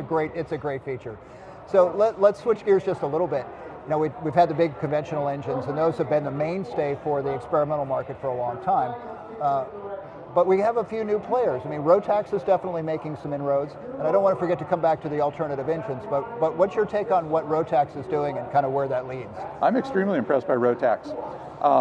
They're running higher cylinder pressures than those Sport Gold races that we were just talking about. In a production engine on MoGas with a big long TBO, a warranty, it's just incredible.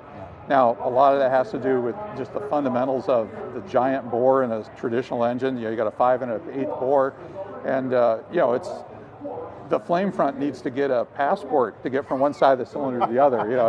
It's a campfire inside the barn, like we were talking, and that flame front it's just physics.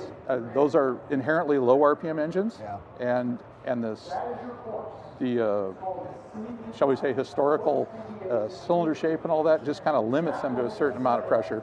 Whereas Rotax is in constant development. They're developing new things all the time, little processes, and they're already, like with a 916, very impressive engine, very high pressures. They're getting efficiency by putting pressure in that cylinder. And let's not forget the electronic controls. Right. Very important. That's fully integrated engine. It reminds me a lot of what I saw in automotive, which is a tremendously huge industry which has been developing this stuff. Rotax is doing really well. And certainly they're on the path to develop that. It's logical that they would eventually end up in the 180 to 220 horsepower range and beyond that. What I've noticed from Rotax, though, is they're really methodical about it. So if you're expecting it to show up next week, you're probably going to be disappointed. And they're also really invested in launching the engines with a reasonable TBO. 916 came out with a 2,000-hour TBO. If you think back in time, it took Lycoming and Continental a long time to get engines to that point. Well, this is part of their success. I mean, they have the discipline to bring it out only when it's ready. Yeah. Right. So it's nice to know as a customer, you're not doing R&D. Exactly right. Last point for us today, alternative engines. I think, as we talked about earlier, there's a little sunlight to be had for some of these because of the cost increases and the delays in availability and things like that. And my take on it is that it's a maturing industry. It was a little Wild West there for a long time. And what we're seeing now is a lot more development in that direction. And I'm talking about auto engine conversions as well as some alternative engines that were designed around that. You got 1 minute to answer. 1 minute. Well, it is a little bit still the Wild West. Yeah. Yeah. But they've actually, they've moved out of tents and they're actually in buildings now. And so, yes, there is development. There are automotive conversions that are in series production. The gearboxes have come along. There's always a problem with it. Those seem to be working quite well. The next step would be just larger scale, I believe. So, but at the time, they do have some advantages. In the lower horsepower ranges, that they can deliver very quickly. They seem to be reliable. We have a very low fleet hours to go by, so that there's always that question. But so far, it's looking good. I like to hear that. I like to see the choices. So I think it's a fairly good outlook. I mean, we have some economic issues still to deal with, and availability, which is a little stressing for some, but I think the options are still there in the experimental market, and as a lot of these mature and we have wider choices for a lot of builders, especially on the lower end side. I say light end side, I don't mean low end side, but the lighter aircraft, that I think portends pretty well. It is, and I think we're kind of on the cusp. As these trends continue, I think we're spoiled for choice, really, at the moment, and I think that trend is going to continue, and we're going to have more choices as we go forward. I like that a lot. Yeah. Now all we need is a really cheap turbine, and we're good to go, right? You're dreaming now. I'm dreaming now. So, well, thanks for joining us, everybody. This is Tom Wilson, my engine guy, and we got a lot more coming out, not only today, but we have a few more interesting topics on the Kit Planes chunk coming up. We're going to be talking to the Vans people. We run out? We're good? What? I'm off.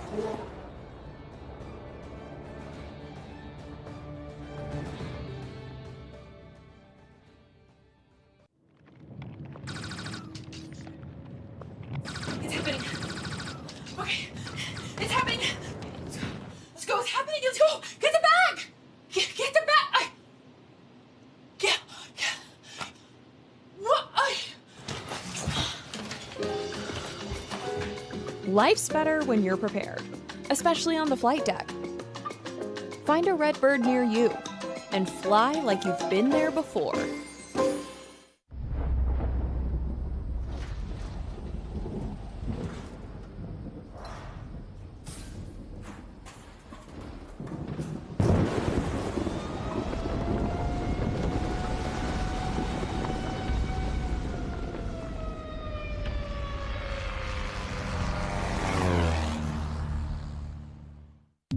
Tempest Aero Group is a leading general aviation marketing and distribution company that has partnered with some of the best brands in the industry, including Tempest, Alcor, Marvel Schebler, Precision Air Motive, Consolidated Fuel Systems, and Stratus Tool Technologies.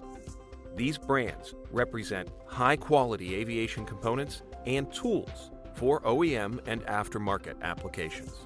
Quality, innovation, performance. Tempest.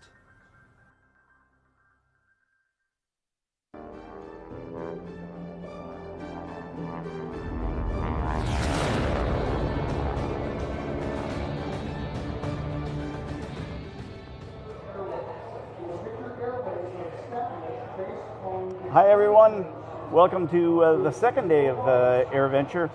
Russ Niles here reporting for AvWeb, and unfortunately we had some bad news yesterday. A Lancer ES on final for runway 36. Unfortunately it came into some grief, and two souls were lost. It's not the ideal way to start an air show like this, but when you get this many airplanes in this confined a space, it's going to happen, and we lament the losses and we move on. Unfortunately, that's all that we can do. Condolences to the families, and be careful, be safe out there, okay? All right, the other big news today is likely going to be weather. The National Weather Service is calling for thunderstorms, cumulonimbus, rain, starting in about 2 hours, a little less than 2 hours, around 1 o'clock. If you've got stuff to tie down, please make sure it is tied down. Move whatever you can to shelter, and let's make sure that we stay safe through some stormy weather, which the Midwest can churn out with amazing speed and ferocity. So let's stay safe out in the weather and make sure that we minimize the property damage. Now, yesterday there was some interesting news out of Delta Hawk. Delta Hawk is building clean sheet diesel engines, and they finally got a buyer for a couple of the diesel engines. They're going to go on Vulcan Air, little high wing, I think they're 9-seat airplanes. Delta Hawk is kind of a local company, and they've been at it for many years, trying to get a new diesel engine certified is not for the faint of heart, and they've stuck with it. They've got the certifications, and now they've got their launched buyer. So all the best to Delta Hawk, and we will see how it all works out for them. Now, if you've been coloring your hair like I have for as long as I have, chances are you learned to fly without a headset. And you remember back to the little round speaker on the ceiling of the Cessna 152, and trying to hear ATC, and trying to hear your instructor, and trying to hear anything at all was just an amazingly difficult thing that we all seem to manage to do.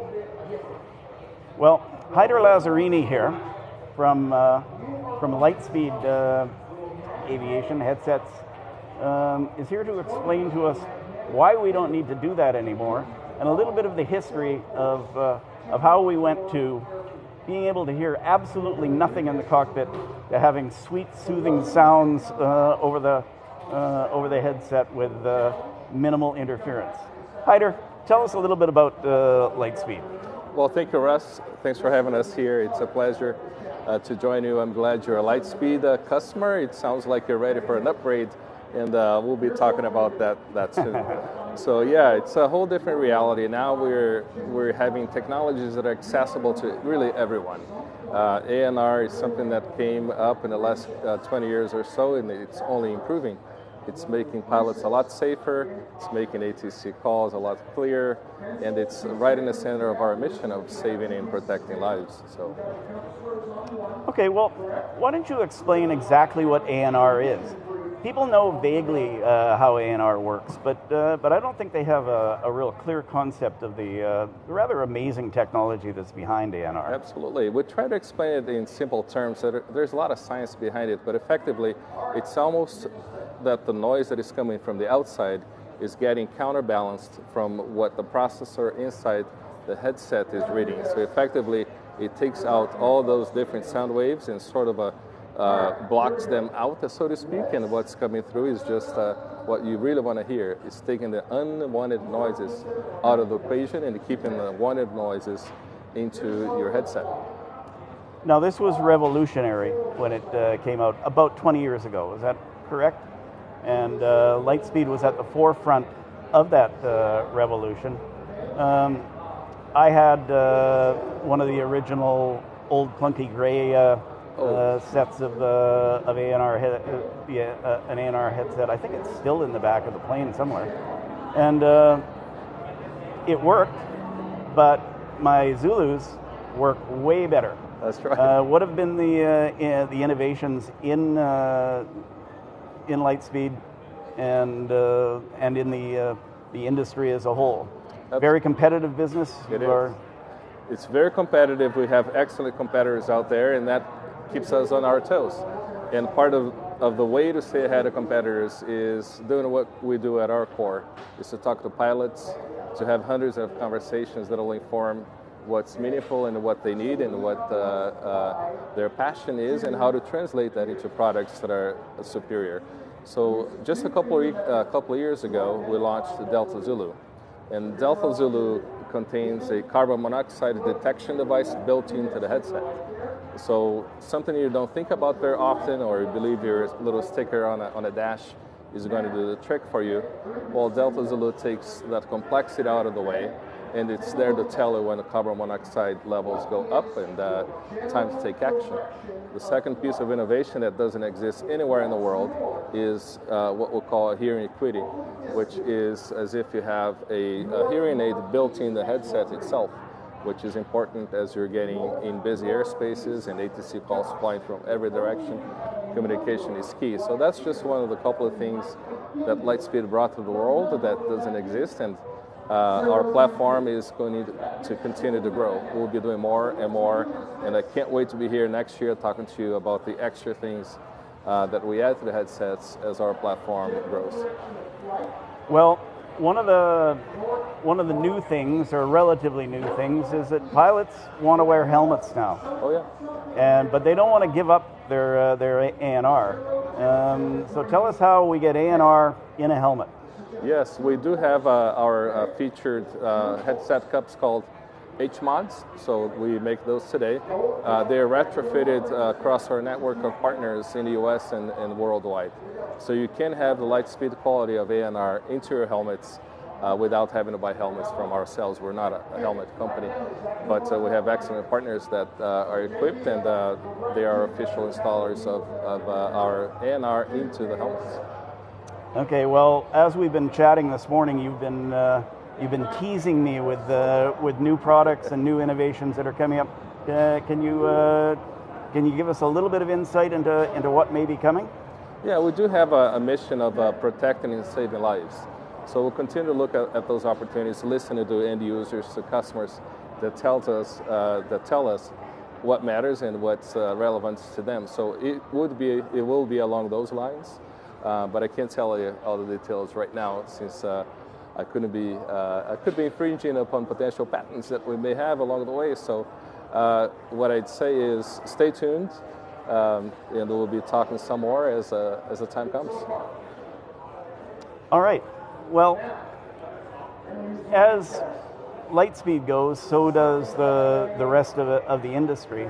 You've got other companies barking at your heels. What do you say to people who are out shopping for a headset and want nothing but the best? Well, I'd say there are excellent headsets in the marketplace, right? So I'd say come visit us, try it on. One thing about headsets is you'll never know until you put it on. So say take the comfort challenge.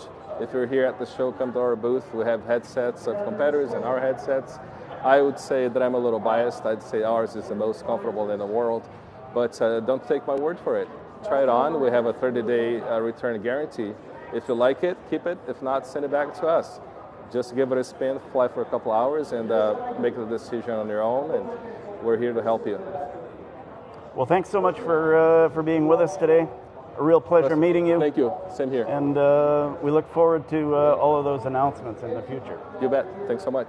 So noise seems to be the theme of the day.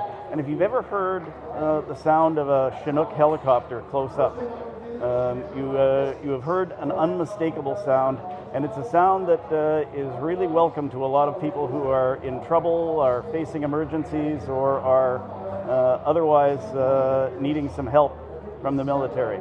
We had a look inside a U.S. Army Chinook helicopter here at Airventure. It's our cool plane of the day. Only 200 hours on it, still got that new Army smell. We're going to show you the Army's latest Chinook helicopter.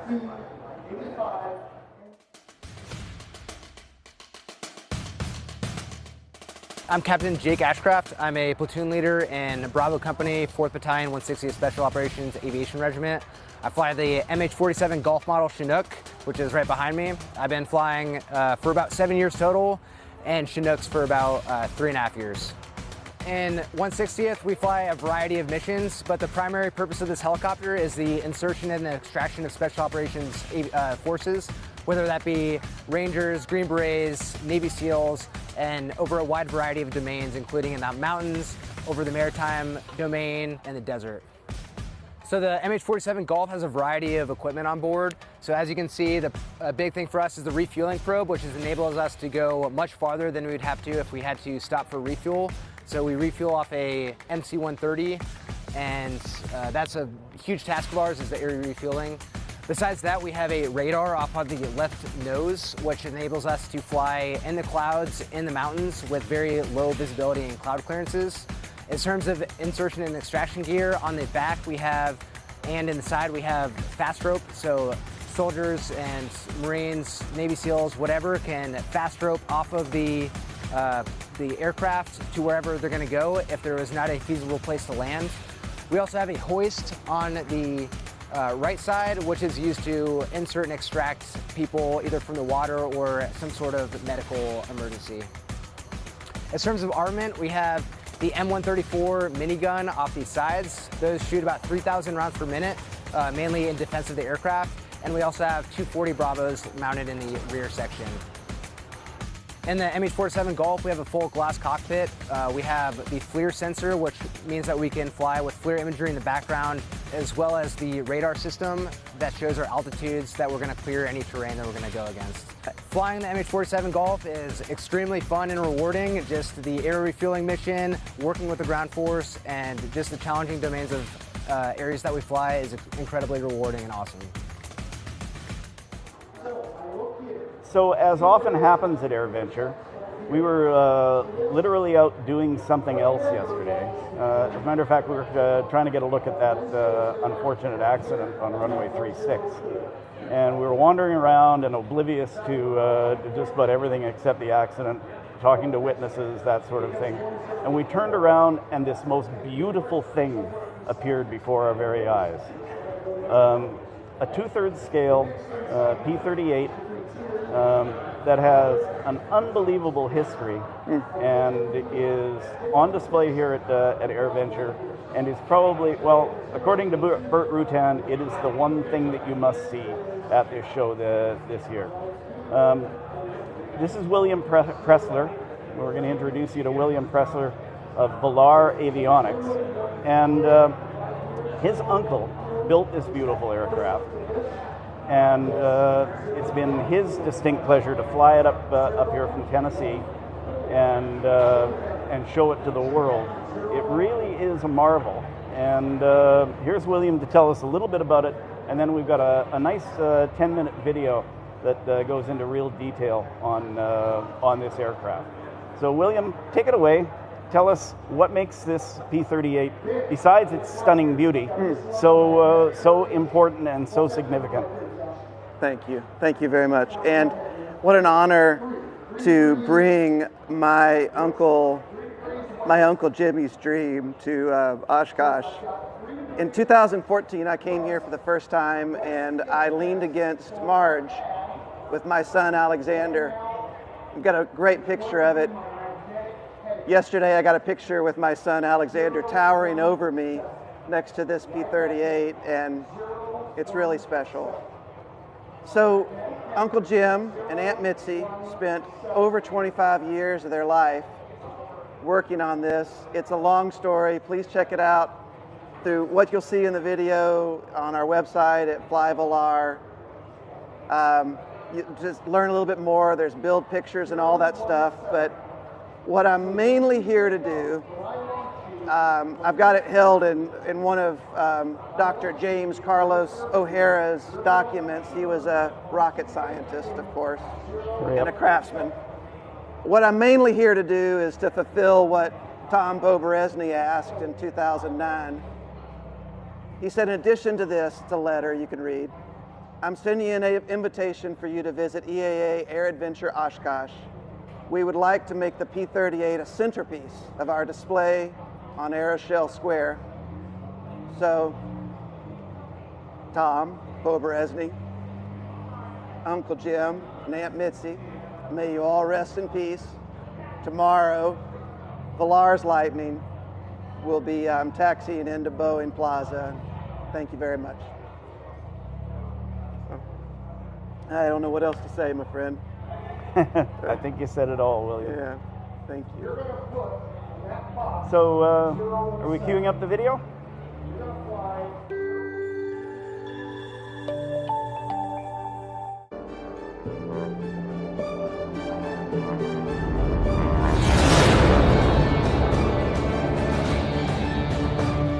You know, walk the flight line at Airventure, inevitably you're going to find an interesting airplane, and that's exactly what we found here with this 2/3 scale P-38 Lightning. William Pressler at Volar Avionics is going to tell us all about this interesting airplane. William Pressler, and I'm with Volar Avionics out of Nashville area, and I'm standing in front of a P-38. I'm standing in front of, more specifically, the dream of my great uncle Jimmy. And I just couldn't be more proud than to have it here for the first time at Airventure 2024. So this is a 2/3 scale P-38. It's now Volar's Lightning. And it's something that my uncle dreamed about and thought about since, well, he built his first one when he was 14 out of balsa wood. And there's a whole story, and you can learn more about it. There's 160 build pics and all sorts of information on our website, flyvolar.com. But the short version of this story is that he was infatuated and in love with this aircraft, as many Americans were. The fork-tailed devil, as the Germans called it. It's a beautiful bird, but as someone once said, aircrafts are not about weapons of war. They're not about making money. The airplanes are a beautiful dream, and this was Jimmy O'Hara's beautiful dream. So let's be clear, like, this is not a kit-built plane. You know, he designed every single thing in this aircraft. He designed it down to the decimal point on the mean aerodynamic chord to match a 2/3 scale P-38 Lightning. And he originally built it to use experimental engines from Tigra, and power plant forward it was going to be experimental too. He had the engine cowlings built for it. He had everything done for the Tigra engines with the 2-blade props.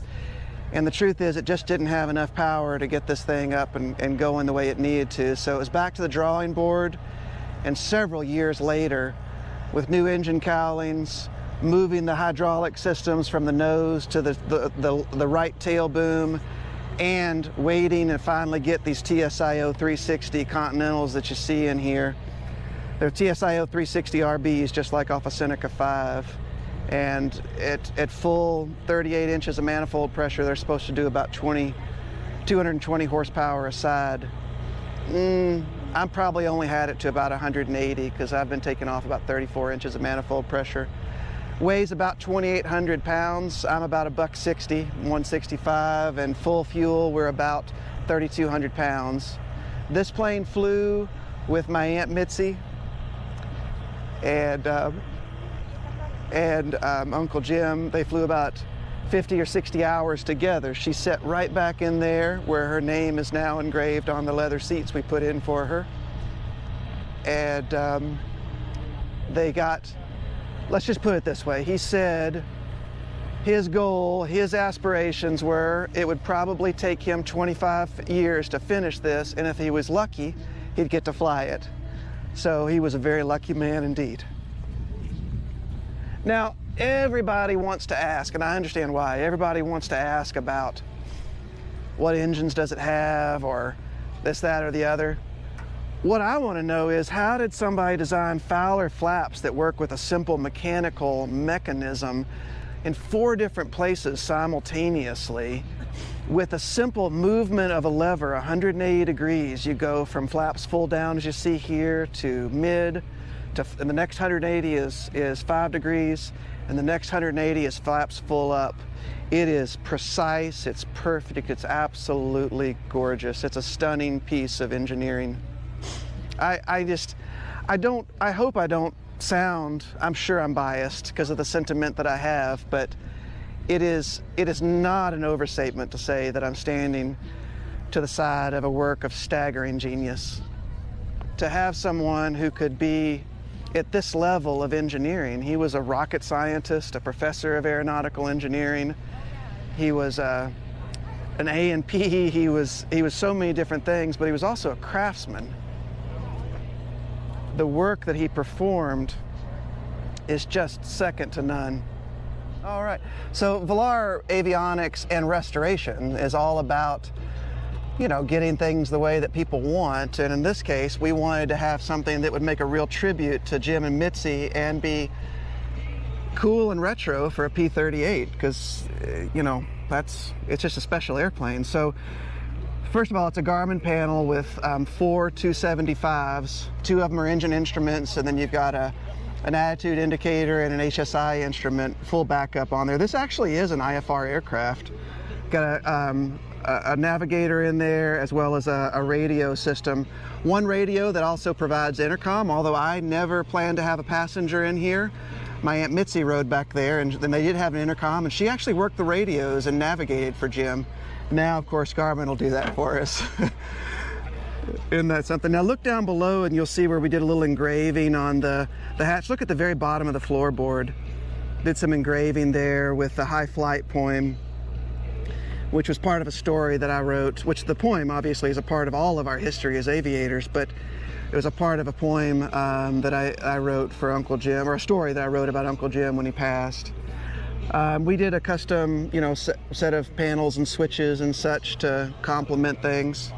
Very unusual hydraulic system in here. It's actually from Blanca, the hydraulics are, but with some modifications that Uncle Jim put in, which are really unique, including that down lever, which holds the down pressure. We put in leather seats, and with Jim's name engraved in the front one and Mitzi in the back. We tried to keep things simplistic and Spartan, you know, in that typical Army Air Corps sort of look, but still make it special. I have no idea about a lot of the ends of the envelope on this plane because I've tried to keep it so straight and narrow. Simply put, this aircraft should, and I believe does, perform like a P-38 in terms of aerodynamic characteristics, albeit with a very different power plant. So what that means is, and if you just look back here for a second, run back to this vertical stabilizer here and just look at the smallness of that vertical stabilizer compared to the overall grandeur of the aircraft. So you really don't have, forget rudder authority, you don't have a lot of vertical stabilization in there anyway. So you actually, even though it's a twin, you still have to be careful or mindful, if you will, on your turns to make sure you've got rudder in there to keep coordinated flight. Secondly, those skinny vertical or small vertical stabilizers and smaller rudders relative to the oversized frame made some characteristics in the P-38 which are rather dangerous. One of them was, don't spin it. Just don't spin it. It's almost impossible to recover from after the first few spins. And you just need to be mindful of a lot of things. This, like the original, Like the P-38, it has counter-rotating outboard propellers. I believe it would be very unforgiving for single-engine performance. However, when both engines are operating and you're mindful of coordination in your turns, it's a very smooth and forgiving aircraft that shows the masterwork of an aeronautical engineer at their height of their powers. Even though, like, he started this when he was 64, his just intellectual capabilities were so great, and his understanding of aerodynamics. If you just get a chance someday to look at the calculations he did, not that I don't understand, but it's just beautiful. And so it was not only the design, but the craftsmanship that went into it. It flies just like that. Although I certainly wasn't sure about the engines. Now we've done a lot of work on engines and hoses. We replaced so many things, and just almost everything has been replaced to get it safe to get up here. But the airframe itself, it flies like a dream.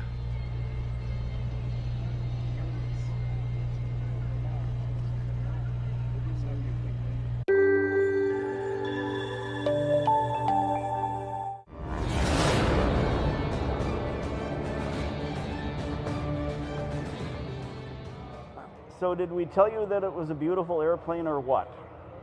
I mean, if you can't, if you watch that video and you didn't choke up a little bit, I don't know what you're made of. But anyhow, William, it's been a pleasure doing all this with you. And to me, this is the story of Airventure. It's stories like these that make Airventure, and it's why we all attend. Anything you'd like to say? I literally teared up seeing that from AvWeb's perspective. I grew up in aviation watching AvWeb's perspective, short, to the point, and powerful, and seeing that plane the way from that perspective was beautiful as well. So I just can't even thank you enough. Yeah. Well, you're very welcome. So thanks for coming out and helping us out that way. We got to give a shout out to Tempest for being a sponsor for Oshkosh today. Again, we got some weather moving in, so make sure that you're careful about that.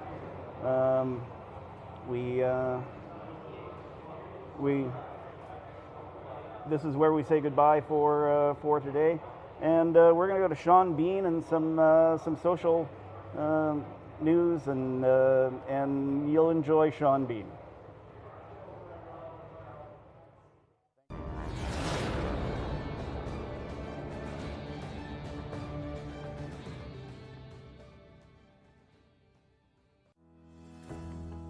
Tempest plays a vital role in the industry, and in today's world we are the leading spark plug and oil filter manufacturer for general aviation.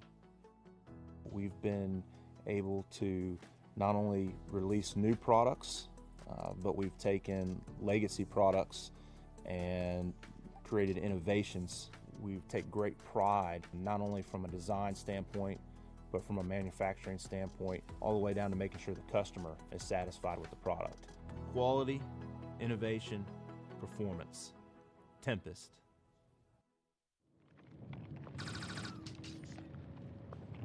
It's happening. Okay, it's happening.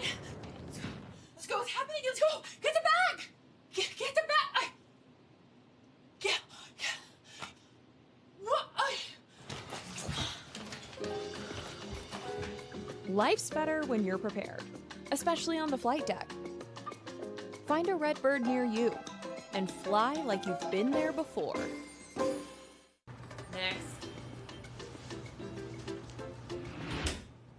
So where do you see yourself in 5 years?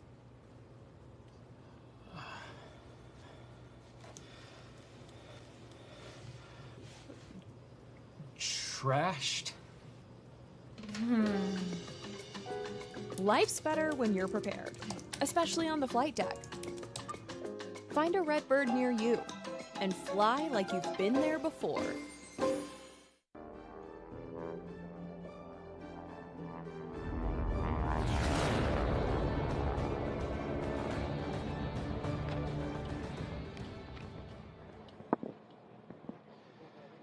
We are back.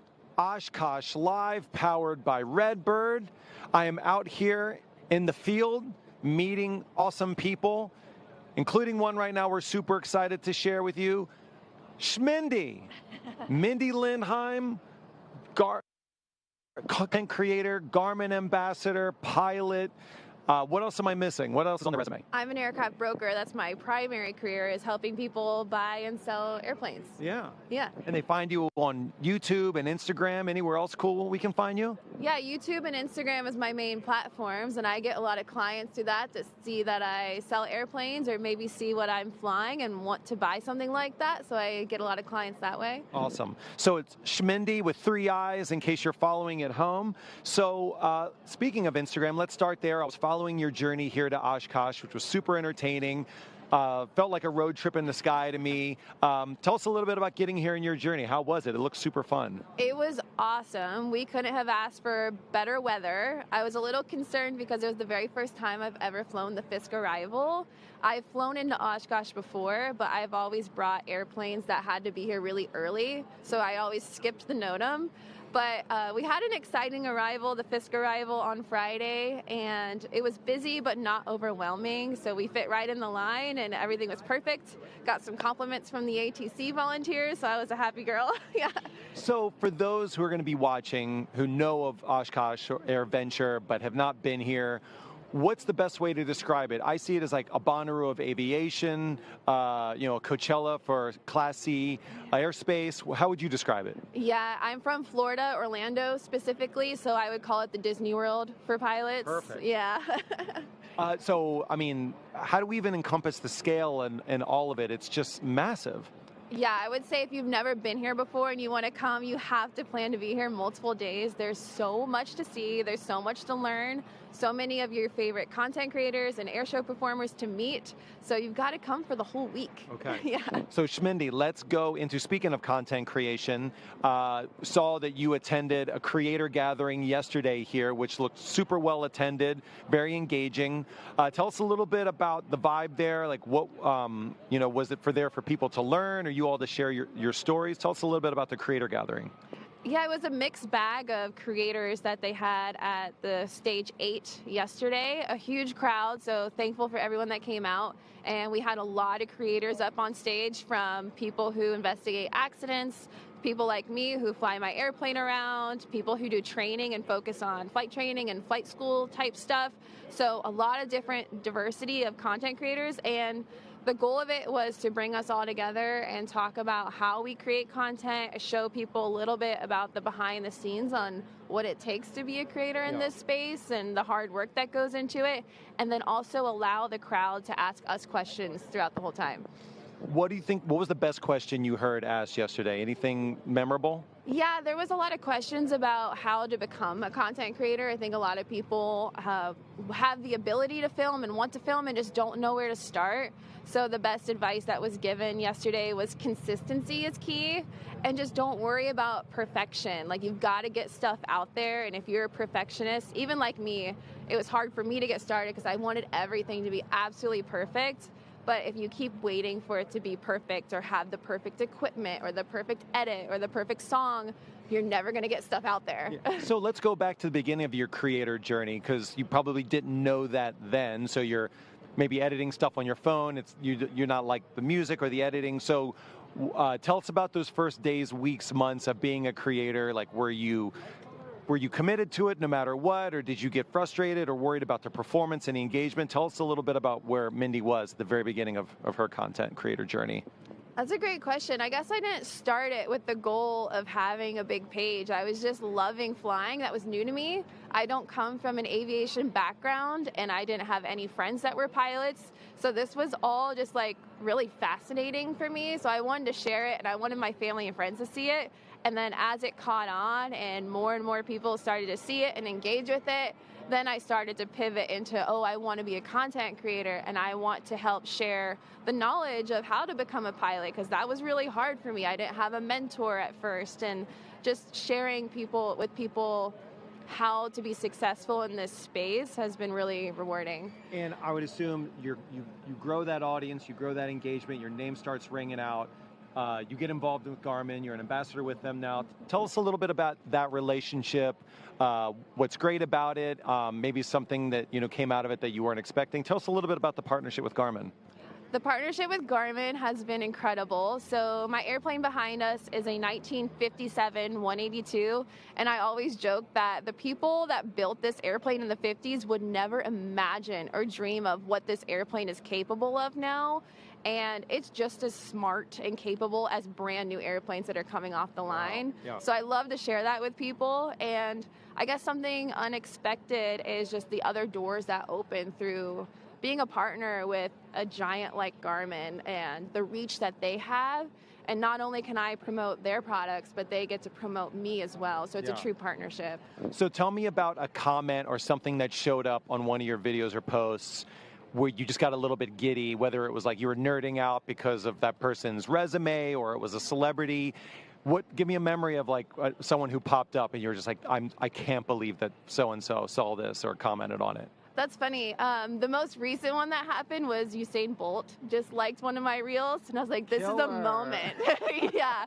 And funny enough, it was a reel of me getting G-locked and with the Blue Angels. I got to fly with the Blue Angels, and I took a little nap unexpectedly. So the G's got me, and I went unconscious. So there's this viral video going around of that, and that's the one that he liked. Oh, wow.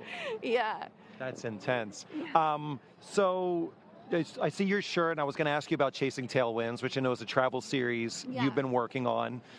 Can you share a status update on that? Are there any cool future destinations? Like, what is the status of Chasing Tailwinds right now? Yeah, this was a fun project me and my husband did together, and it was a way to have a non-technical aviation series come out to help inspire kind of the families of pilots to want to go fly with them and how much fun you can have with your airplane, the destinations you can go do it with. So we created these videos where we'd fly the plane, not talk super nerdy. It wasn't a 080 to join the ILS or anything like that. It was very high level and show like how much fun we had.